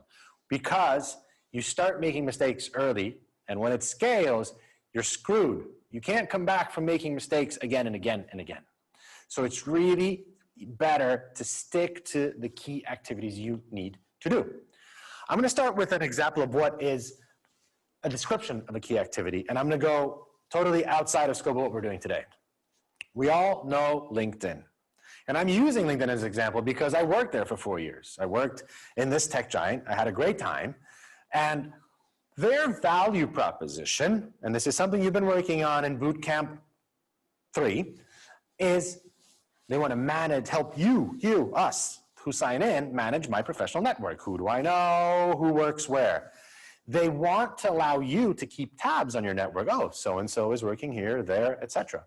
They also want to help HR find people to recruit. And you may have seen or received even invitations to work for a certain company. And they also want marketeers to target people with material. So for example, it is very unlikely for me to ever receive a piece of information from a healthcare professional because I don't have that in my CV. And that's where marketeers are using the data to target people. So this is their key activities. This is what they need to do to survive and keep the business afloat. Of course, they summarize their value proposition to connect to opportunity. But when you get to the crux of what they do is they need to provide data to HR, they need to provide data to marketeers, and get that data from you using the platform. It's a little loop of a circle, but that's what you call, my key activity is therefore platform development. Who do I need as resources? Engineers. So it gets really easy when you think that these are the things I need to do, and that's what it's called, right? So you're going to get closer to having a very crisp way of expressing what is your key activity.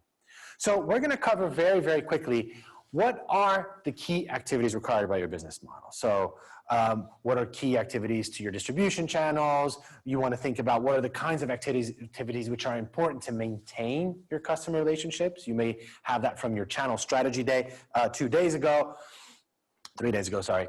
And you want to also think about which ones are fundamental for you to have a revenue stream. A lot of us, for example, do overinvest sometimes in marketing, or we don't partner with the right marketing partners that we could have to optimize our costs. So you really want to understand my business model, what are the key activities? And then we want to know, how can I optimize this? Prioritize, automate, outsource. I do not want to spend time and money not doing what I'm good at. And that's why we should focus on what should a successful business do. It should offer consistent value to customers, right? You can't be good and bad. It doesn't work that way. So the red stuff is what I think is you want to do less but better. Everyone that I've heard today is an expert in one shape or form. You're an expert in either the software you want to develop, or the ingredient you want to bring to the table, or to the passion you have and understanding of Coral. All of you have something that you want to do more of and less of the stuff you're not good at, so you can be successful. Everything should be documented, especially when you're talking about key activities. By documented, I mean you want to be able to come in stupid every day. If you know what you have to do tomorrow, it will be easy. Someone said jokingly, PhD is something about heavy drinking. You want to be able to have a great night out and come in and be able to work and perform. And that's why documentation is important. It's important that you start understanding where things are and where you're going to go next.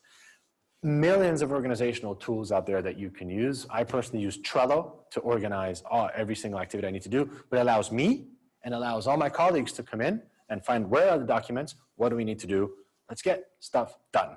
That's why we're in a startup.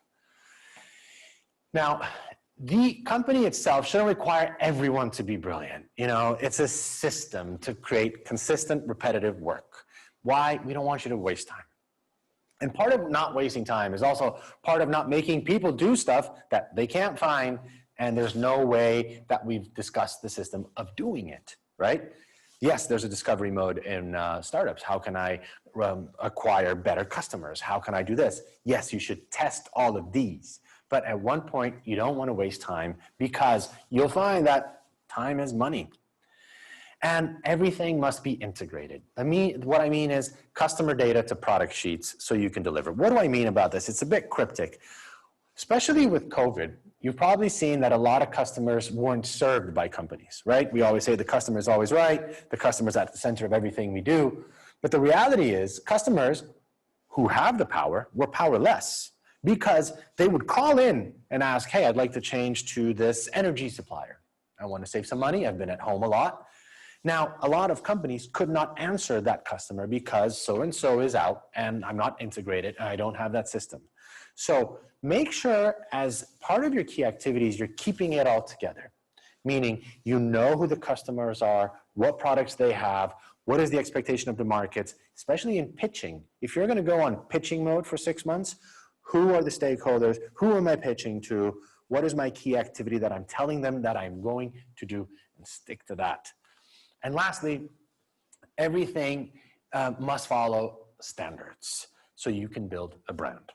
And this goes back to me telling you in the beginning that you are purpose-driven individuals. You're purpose-driven because you're based on the blue economy. You're finding your purpose and your businesses through this. So you're building a brand by making sure that you have standards. You want to deliver something which is as possible CO2 neutral. Of course you do. It's part of your standards. Or you want to deliver something with personalization because that is your stamp and your standard. So make sure that these things start early because also today you're probably 1, 2, 3, 4 people, but it can grow. And those standards do stay. Okay, so when you're looking at your key activities, try to think about the whole picture of what you want to do and cut out the stuff so you can do less. Really focus on it. I'm going to give you an example, which we all know is not very sustainable, but it's a funny one where we can sit back for a minute and just have a little bit of a laugh. So I'm going to press play. And he's drawn this line, the exact dimensions of our kitchen. Sink on the right, extruder on the left. Extruder? Okay. And Dick is running around with this stick, marking where all the equipment should be. Tuck in. Tony, are you going to skip the pickles when we're really doing it? Yes. No. No.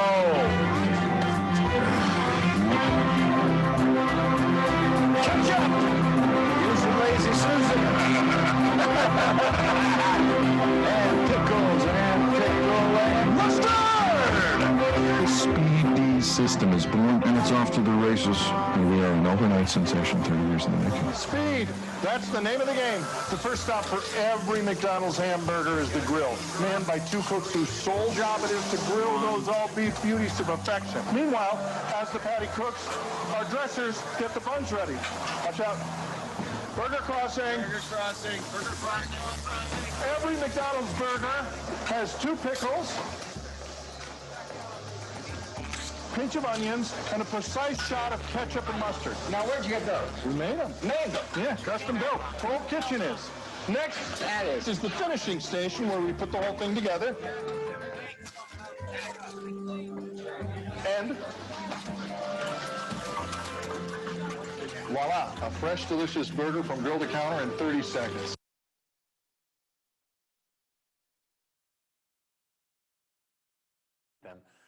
But they perfected it. Everyone's doing less things, but better. And you really, really want to be able to do that too. And especially when he says about the shot of ketchup and mustard, where he says, where'd you get it? I created it, so everything is precise. That's the kind of stuff you really want to be an expert at. So everyone today is presenting something they're an expert at. Do that. And so think about your business model and what are the key activities. Now, these key activities always fall into buckets. They're either R&D, very important in your fields. They're either production, they're either marketing, sales, or housekeeping. I'm going to break this down a little bit. In research and development, if in your business one of these is it, you need to call it out. It's new product research, or we're into new product development. We're doing existing product updates, quality checks, or innovation.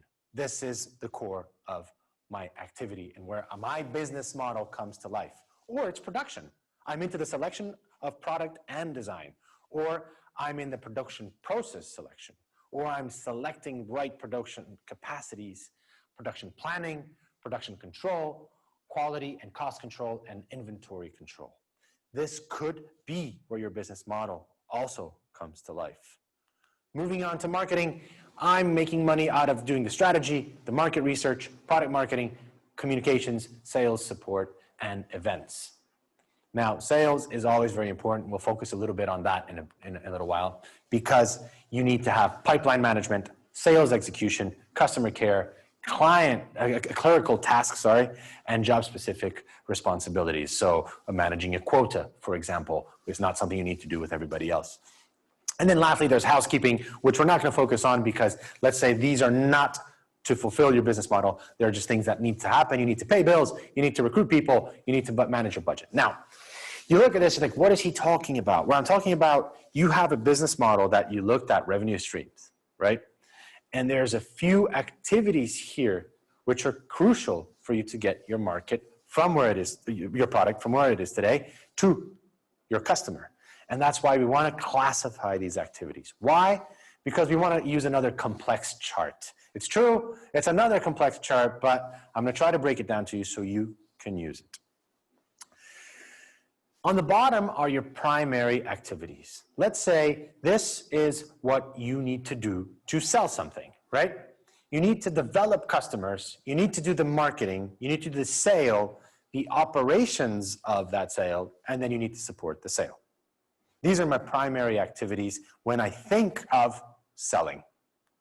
Now, for me to do that, I need to have a firm infrastructure. I need to have HR, so there's people. There's got to be some financial accounting going on and some technology for me to be able to sell, to log the sale, to have a license for Microsoft, etc. Once you do all these steps, then you understand how much did this cost me? Because you'll eventually be looking at your financials next week. And you want to understand today, okay, these are my key activities that I need to do. A lot of you today have spoken about production and processes. That is one key activity. So that falls under the products or R&D and sales. So these two are obviously activities that you want to put into your value chain. I know it's not a beautiful chart, but it's one that everybody uses when you're talking about the business model canvas. But from there, you want to move to stage two. Okay, so I've identified I've got two activities, and I identified what I need in the background. Now, the background is actually interesting because some of you might need 2 people, some of you might need no one, and you're using a sales company which is based in another country. But it's important that you understand what you need to fulfill the things that will get your product from your home or your office or your factory to them. Do less. Because now you want to optimize, right?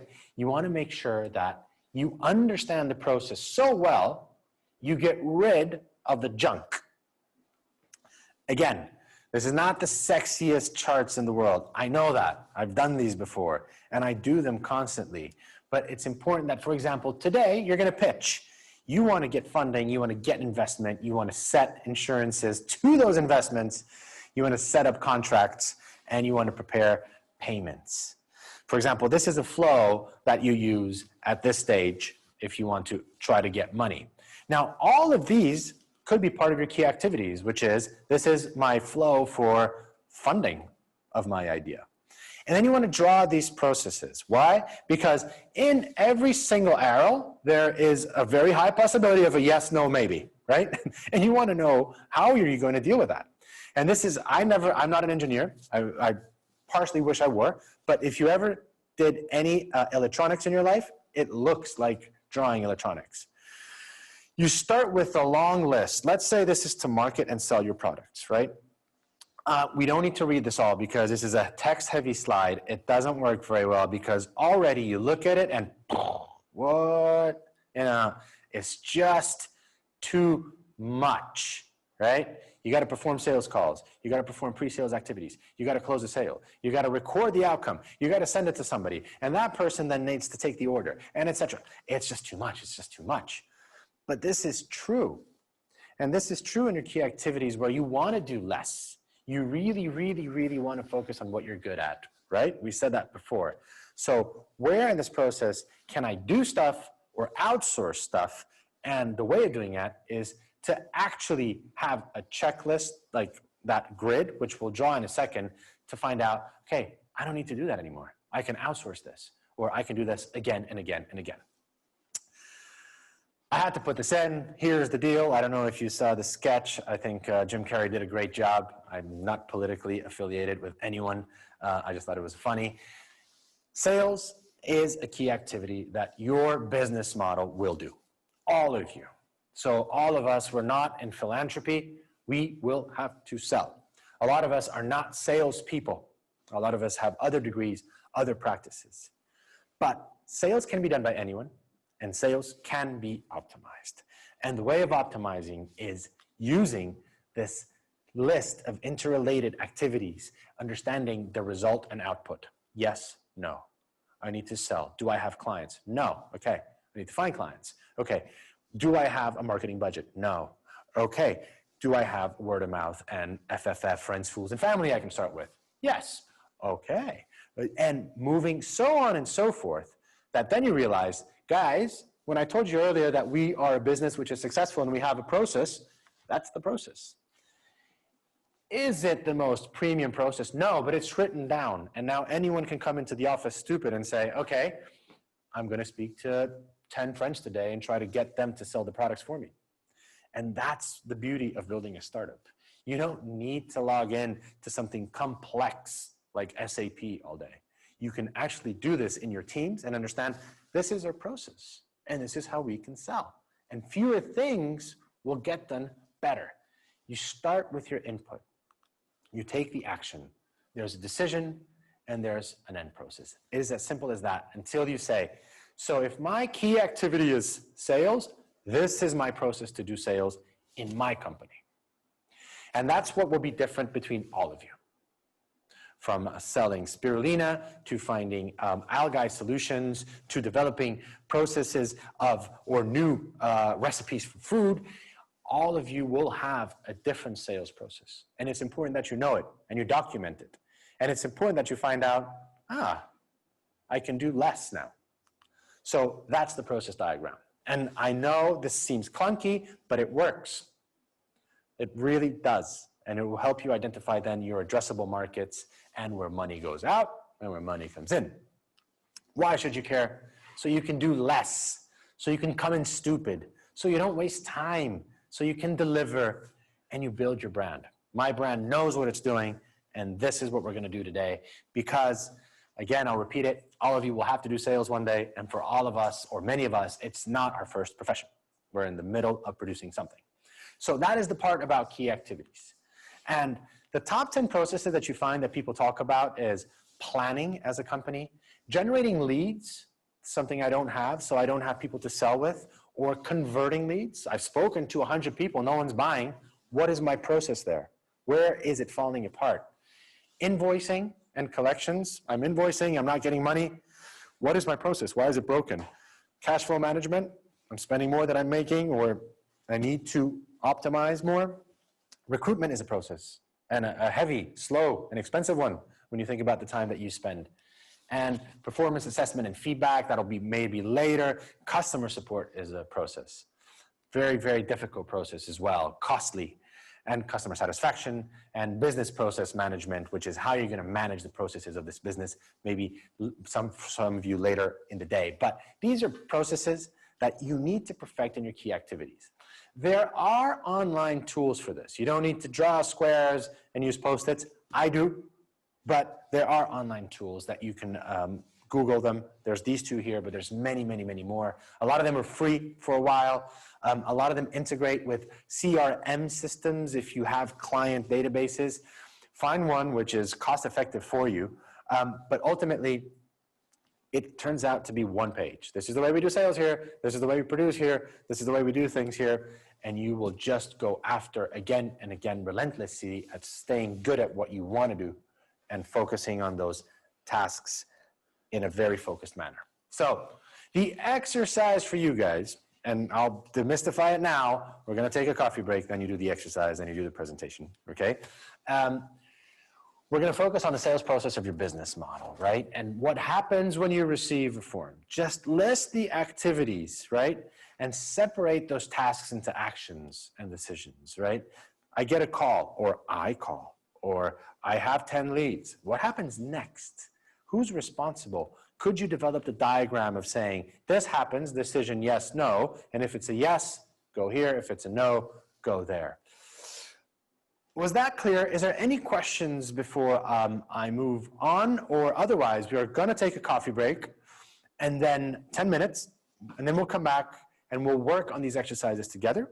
We'll be online, and then some of you will present. I see a hand up. Yep. Can I just ask, do you have templates? Let me ask the team here, is there a template for this exercise for them to download?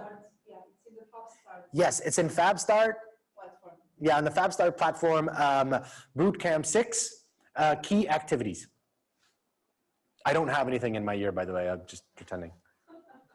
Also, Afonso, would this be assuming our minimum viable product, selling that, selling what we, yeah. Yes, stick to less things than better, honestly, at this moment. Really stick to what is minimum to make your business model survive. You don't want to go at, I've spent all this money, I've got nothing. No, it's a minimum, but yes.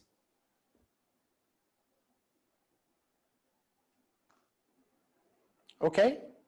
Coffee for some, tea for others, water, I don't know what you do. It is a Friday afternoon.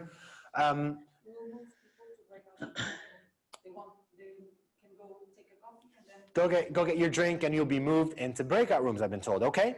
So thank you so much for this start. Things will start getting more jumbled up as we start speaking to each other and getting to know each other better. And then we will move on to the other two areas after we present, okay? See you shortly.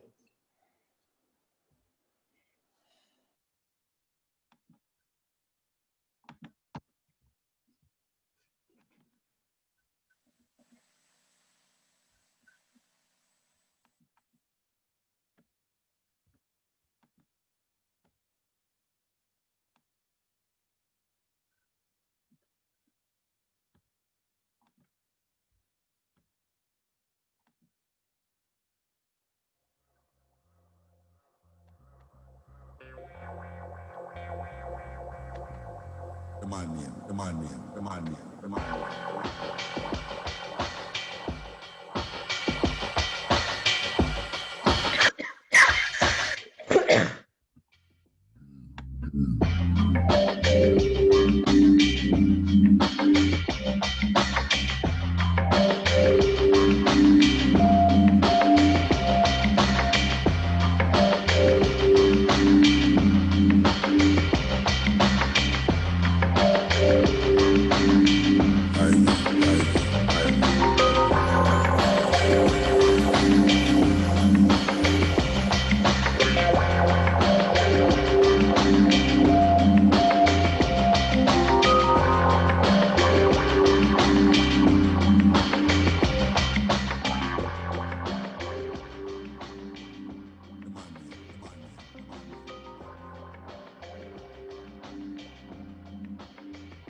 To my belly button on a Friday afternoon.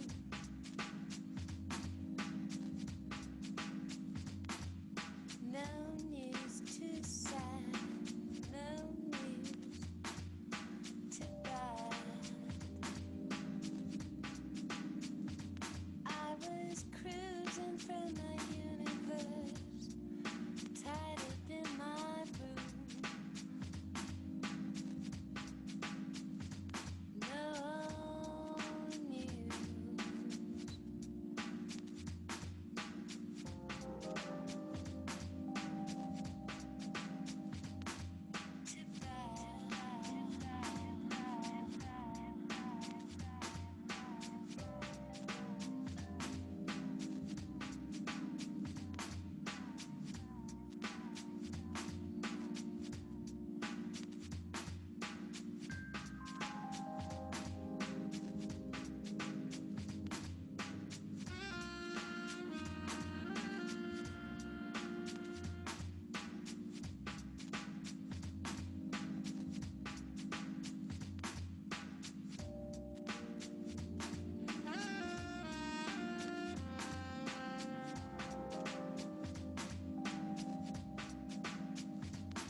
share a little chat here and there. Her and him and him and her, helping to find out what their lives are all about. 'Cause maybe it could be true too.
Hey there, we're back. We're here. You should be in your breakout rooms. If you're not, you'll probably be coming back from a coffee. We're going to be here working with you. We're probably going to dive into a few rooms. If you have any questions, let us know. I'm going to go sit next to the laptop there. So see you shortly. And we're going to ask for a team or two to present, as you probably expect. So good luck.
And we're back. Thank you very much. We took a couple more minutes. I didn't see all of you. I went in order because some had waited since the beginning, and I spoke to the first 4 teams. I'll try in the next breakouts to catch up and see everybody today. Lots of confusion on the template, which is great, which means, what do I write here? Okay, let's break it down. Key activities. What do I do? In this case, let's stick to sales, but we can stick to something else. For some teams, we found that they want to do the other key activities. I get an order, or I want to own the process. What is my key activity there? What do I do? You want to understand what is a yes and a no. Where do those yeses and no come relates to your business model. Yes, I do it. I take care of it because I have the resource, I have the skills, and I can deliver upon it. No, I don't do it. Cost me money, cost me time, but I'll outsource it because you want to do less things better. The template sometimes is not the easiest thing to use, so I actually also like to use a blank sheet and just saying, okay, guys, what happens when we get an order? Yes, no. Or my core activity as one of the teams is I want to own the process of the whole thing, and I need to do that. So how am I going to do it? What is my first call to action? Can I do that? Can I own that? Can I not? So with that in mind, I did ask for one of the teams to volunteer. I wanted to thank Seb for that because he said he could probably get to all the activities that he's listed. Good enough. Let's hear him out, and then I'm going to ask for a volunteer team. So Seb, I'm going to pass over to you. Seb from Graphene Water Technologies, are you there?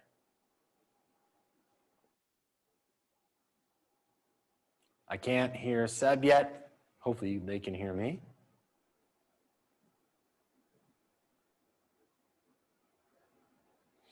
Can you hear me now?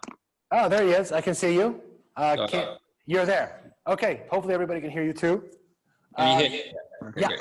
Give us a couple of minutes on your template. Can you see my, you can see my screen, right? Yep. Deal. Okay. So I just had key activities here. I didn't get a chance to write the process flow, but I can describe roughly what my thinking was. There's a few other activities here. So the idea here was event, like you receive a phone call, you receive an email saying, hey, I'm interested in your product. This is before a sale. It's just like an initial inquiry.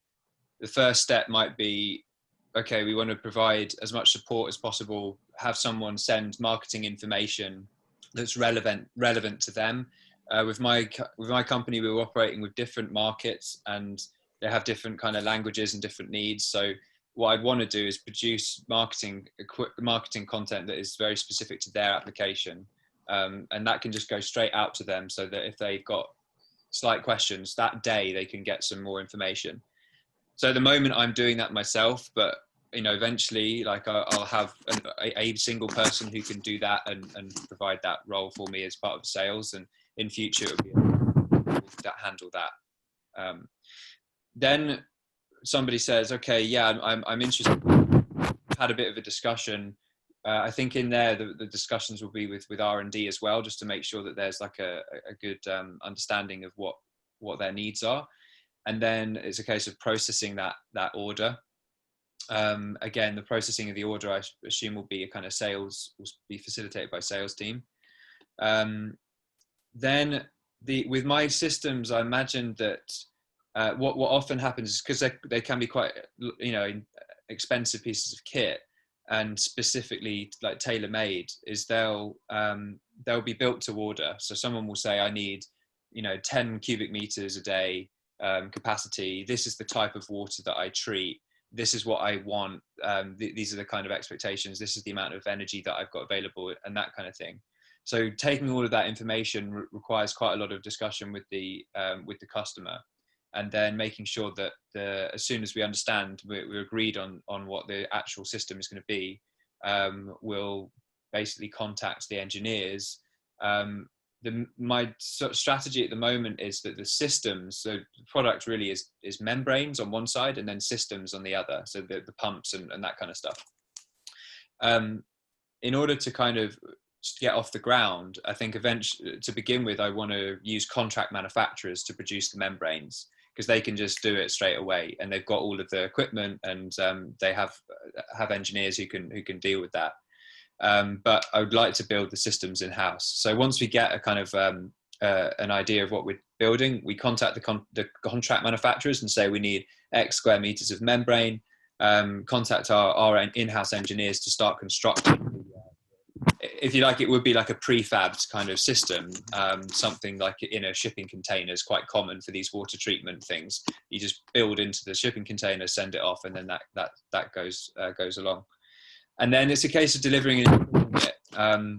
Once it's built, you can't just sort of give it to them and say, right, there you go, you deal with it. It takes a fair amount of time and needs a lot of support actually getting it plugged in. And that will be there'll be service engineers that we're looking to have who would be able to facilitate that and likely have some support from these end users. These end users are often people who already have water treatment technology there. It's not completely new to them in many cases. And so they'll have their own service technical team to support with that.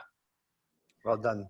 Well done, Sebastian. And you're already by saying we will need to manually serve a few customers until we have processes in place is already saying things that I will do for now, eventually have an automated service or way of delivering other material in the future. So you can keep on going down this list and just making sure that you understand what you will do, maybe today at MVP level, but once you move forward in the future, you might have other needs and other processes and stakeholders coming in to alleviate you of tasks.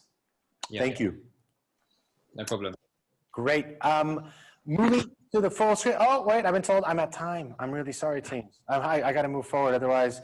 But if anyone wants to present on the working sessions next week, I'm all here. Oh, I see your hand, Pierre. We'll get to you. Okay. Thank you. Sorry about that. I've been told that I talk too much, so I got to keep going into key resources. Now, don't worry, because they allocated 15-minute slots for key resources and partnerships. No, this will be quicker. Key resources, so activities, this is what I'll do. Key resources is what do I have? So below the little man with shovel on the left there, you got a man with a little treasure, whatever that is your key resources. We want to understand first, what are the key resources to build a business model? You know, what's the characteristics of them? How do I get them and how do I keep them? We're not going to talk about getting and keeping all of them. We're probably going to really talk about the most important one, which is people. That is one of the most important key resources. So what are key resources? Very basic. These are assets that help you unlock and create value, which are the operational aspects of your business, right? This is not just your intellectual property. This is more than that because you need to use that to deliver something, to bring your value proposition to life. We're not saying to bring value to your customers, not to deliver your products, to build the value proposition to life, right? Assets, operational, value. These are the words that we want to focus on. What are the resources you have? Physical. I've put examples here just so you understand that everyone has some sort of physical resources.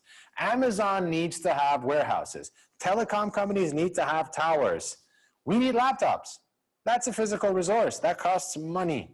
Intellectual resources. Coke has a secret formula. Google has thousands of patents.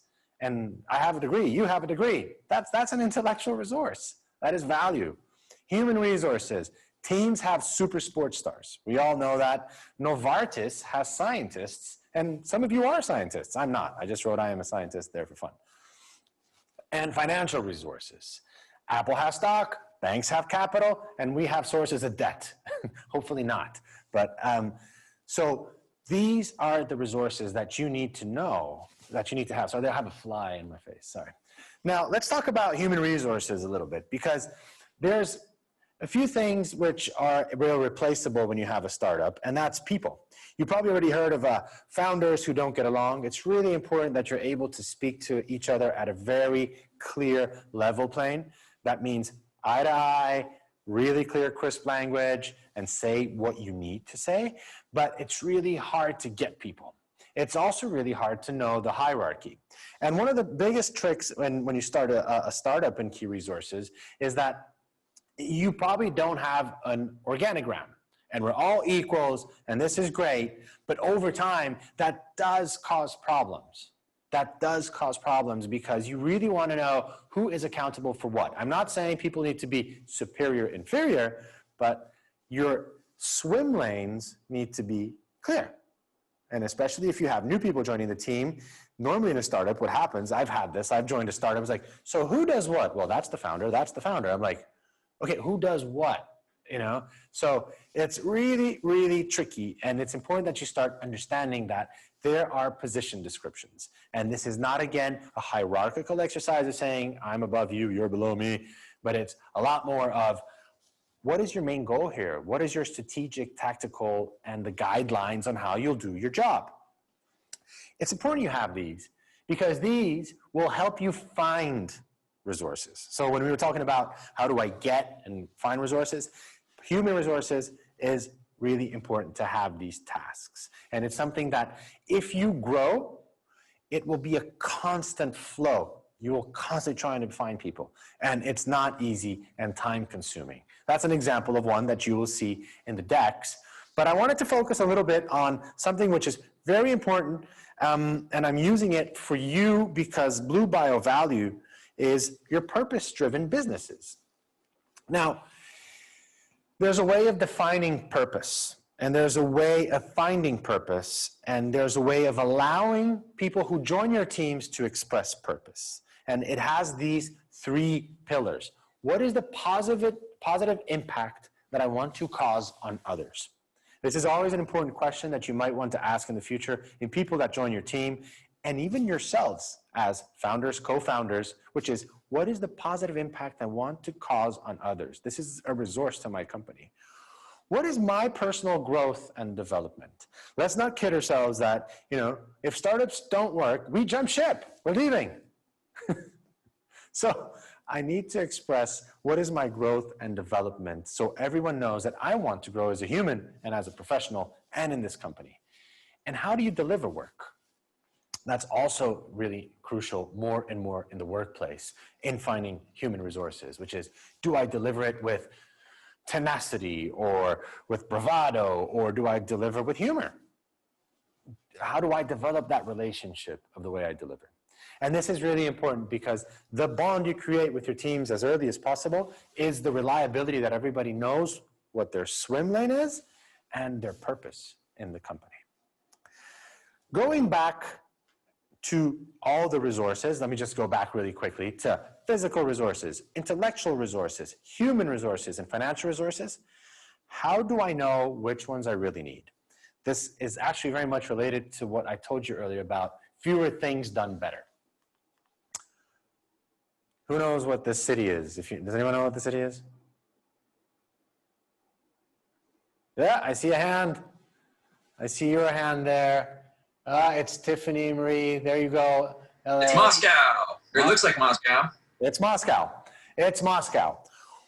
Moscow matters to me a lot. And if you probably don't know, but I'm an Agile certified coach. I'm actually not a certified coach. I'm a certified project manager. I'm on my way to getting my coach license, which the most important thing of Agile is not that you do stand-up meetings every day, is that you know what you must have, you should have, you could have, and you won't have. And this, for me, is such a key ingredient to almost everything I do, which is, okay, we're talking about resources. And the line between must have, should have, and could have is sometimes very much blurred. And if you run a Moscow prioritization and you are really, really ruthless about what you need, your must-haves are not that many. So when we go back to our key activities and you think, wait a minute, what do I must have to deliver upon my business model? I should have this. I should have customer services in place. I could have a warehouse, but I don't want to spend money on that. Or I won't have a warehouse. I never want to spend money on that. So this is actually important because, again, we want to disregard things that we shouldn't be doing. I know we all want to own end-to-end, but let's go down and make it really simple. Now, your homework is going to be to draw your organizational chart. You don't need to be all hierarchical. You don't need to follow that, and you can put more humans on the sides, but it's important that you start understanding the positions you need. And you can apply a Moscow to this. What positions must I have in my team? What should I have in my team? Could have. And what positions I won't have. For example, I always need designers in my team. but I won't have them as part of a core asset because I can't afford to have a designer from Monday to Friday. It's just the way it goes. But I could have one day a prototyper because that is a costly thing that I need to do in my field. So start thinking about Moscow on everything that you need. A lot of you today mentioned processes. What part of those processes must you have? Must you have a patent? Maybe not. Must you have a supply chain or distributor for you? A lot of you should have a distributor or a preferred distributor that you can have a cost reduction. And going back to something that we focused on in the last exercise, marketing.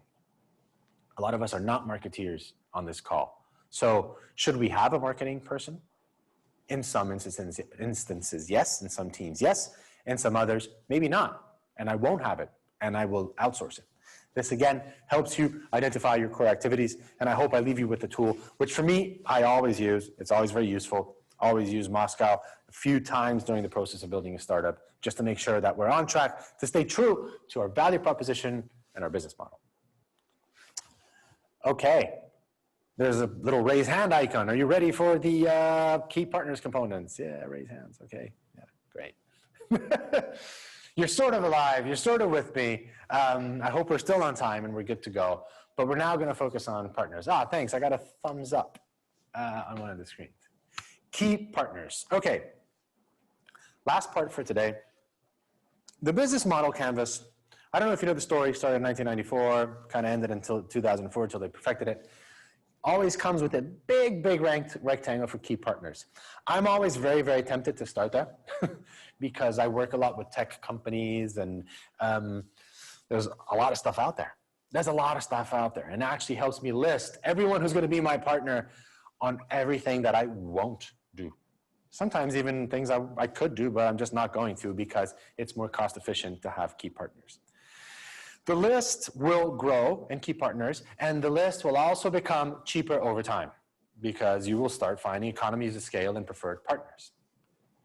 So let's just focus on what are the types of partnerships and how do I evaluate a partner? And I hope that's a useful list of questions for you. And what are the key resources you must have from key partners and suppliers? Okay, first thing, can you apply Moscow to this again? Yes. You can again put any partner under I must have, I should have, I could have, and I won't have.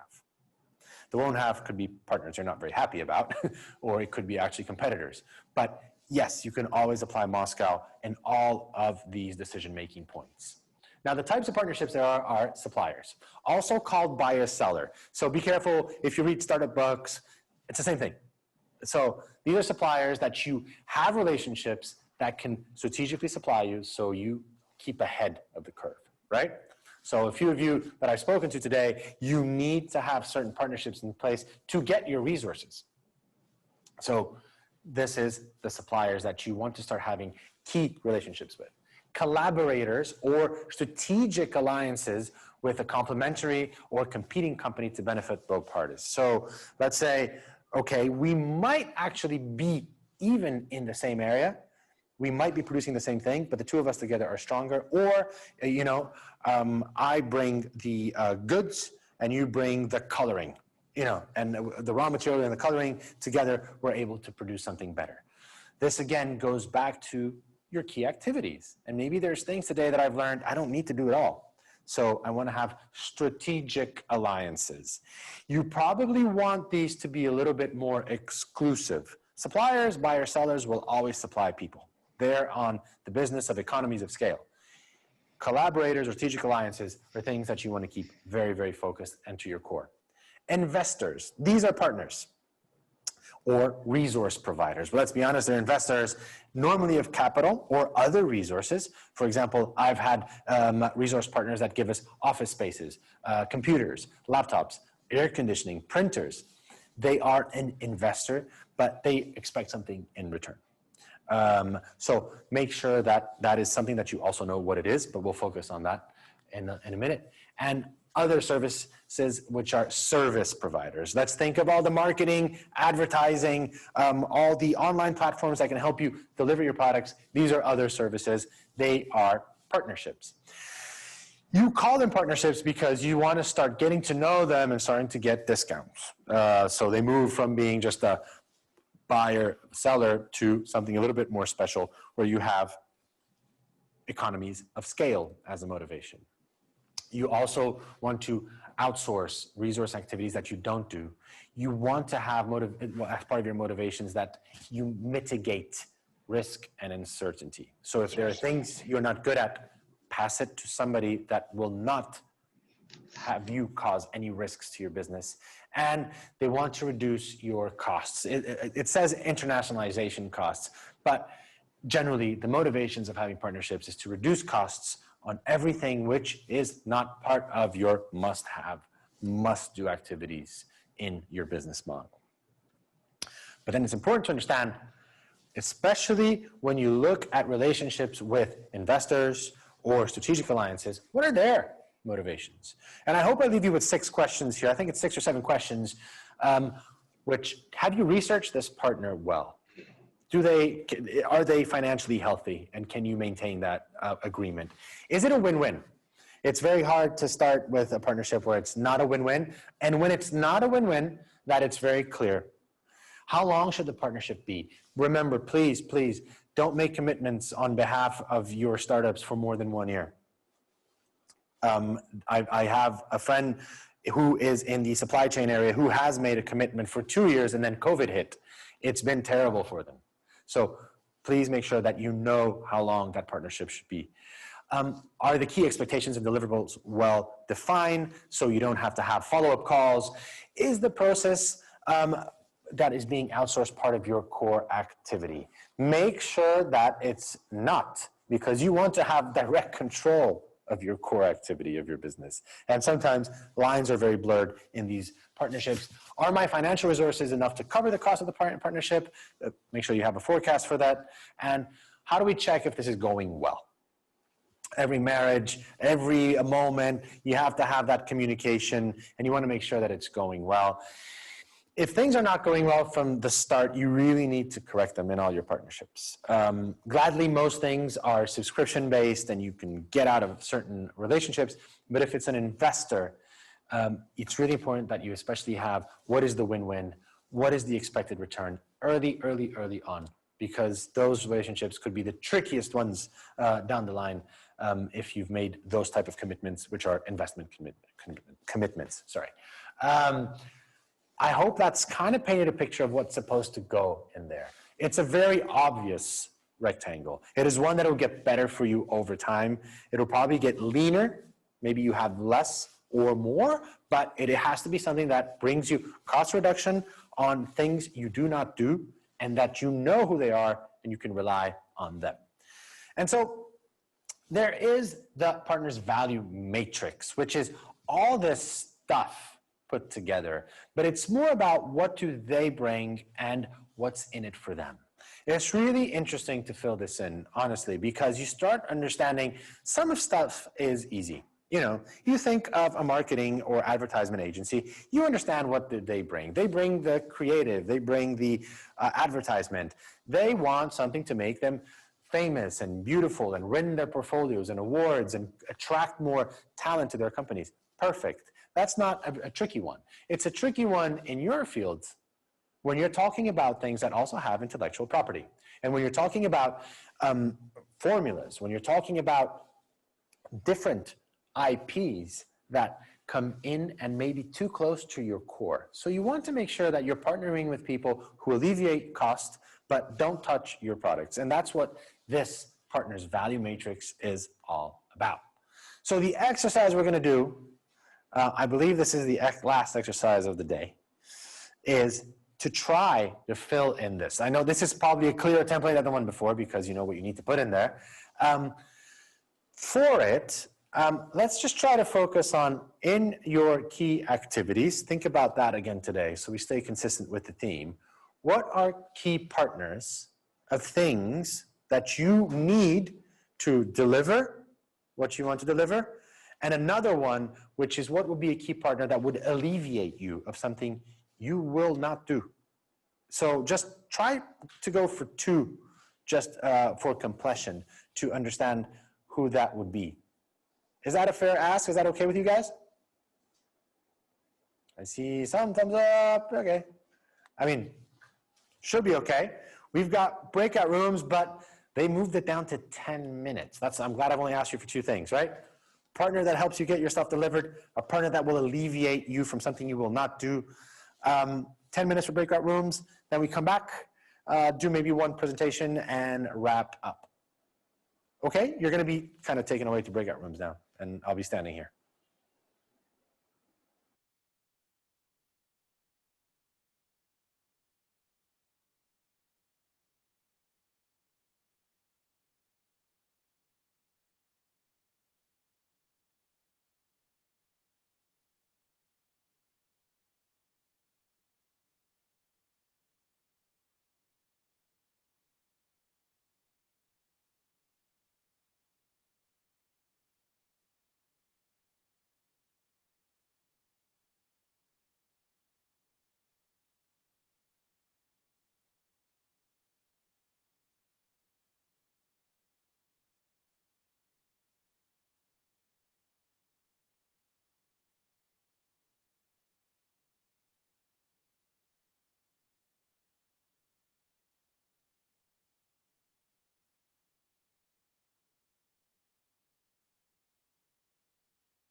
And we're back.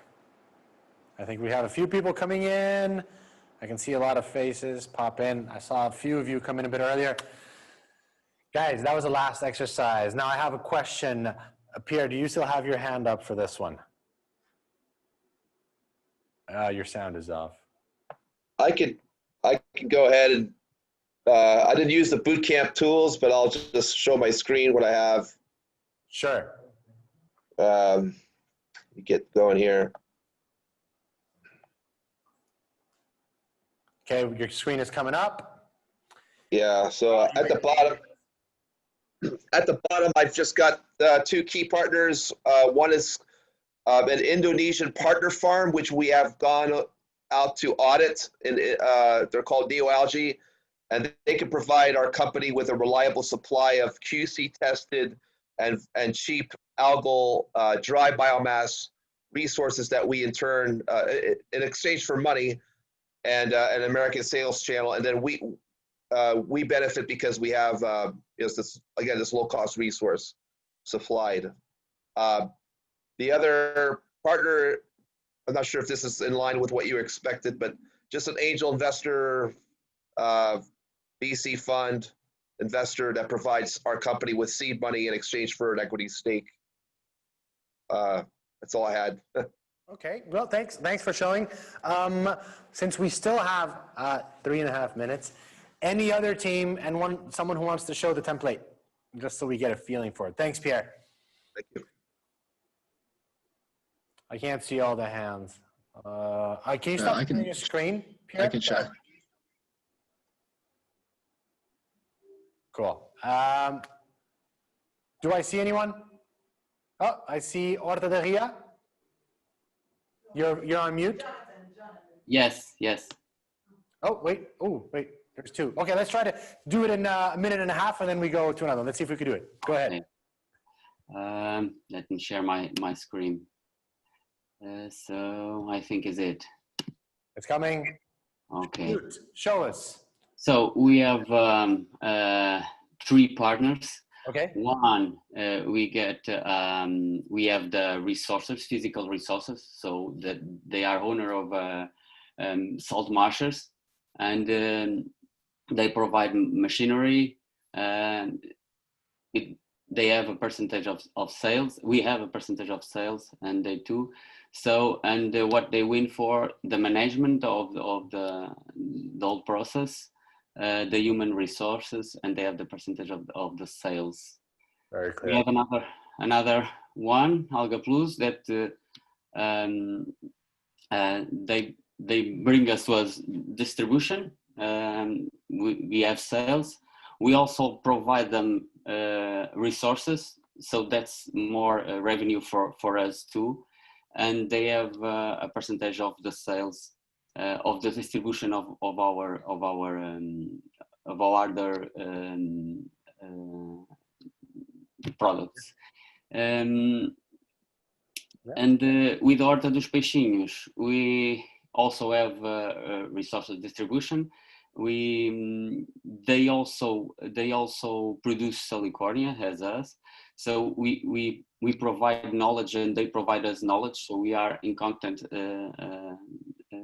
and we provide resources to them, and when I need it, they provide it to us. So, and that make us scale product sale. Well done. Good job. Thanks for sharing. If you stop sharing your screen, then I'm going to shout out to Jonathan, I think showed up, and he was volunteering. I know you are in our last minute and a half. Okay, you're still sharing? I'm trying. Okay. All right. I don't know if Jonathan is still there. I think his screen is blacked out. He did put his hand up. And then his hand up was to tell us he had to go. Okay. Okay, so I'm going to start wrapping up because we are at time. I would love to have you guys all in the room and we can all go for drinks and dinner or whatever and get to know you better. Because this stuff and everything I do, I always say it to every single person I worked with be it a client or as a consultant or as a partner in a startup. It's frameworks, processes. And the more I know what I can bring to the market and my unique value proposition, that will bring me money, the better I'll be at it. And I know a lot of you have a lot of years of business knowledge, scientific knowledge, no doubt. But it's just thinking about all of these other bits and pieces of our business that is going to construct strong businesses. So assignments. I hear assignments are not people's favorite stuff. So I've been told I got to be online on the weekend. So just to check a few things out, but revise your business model canvas, update and validate your key activities, key resources, key partnerships. Give it a go. Give it a really nice go. Draw the value chain of your business if you can. So if you choose your key activity today for an MVP, the value chain is what are my primary activities and what do I need to get there? Identify and design your top 10 processes. I would say identify your top 10 processes. Design the ones which are essential for you to deliver, sell your goods.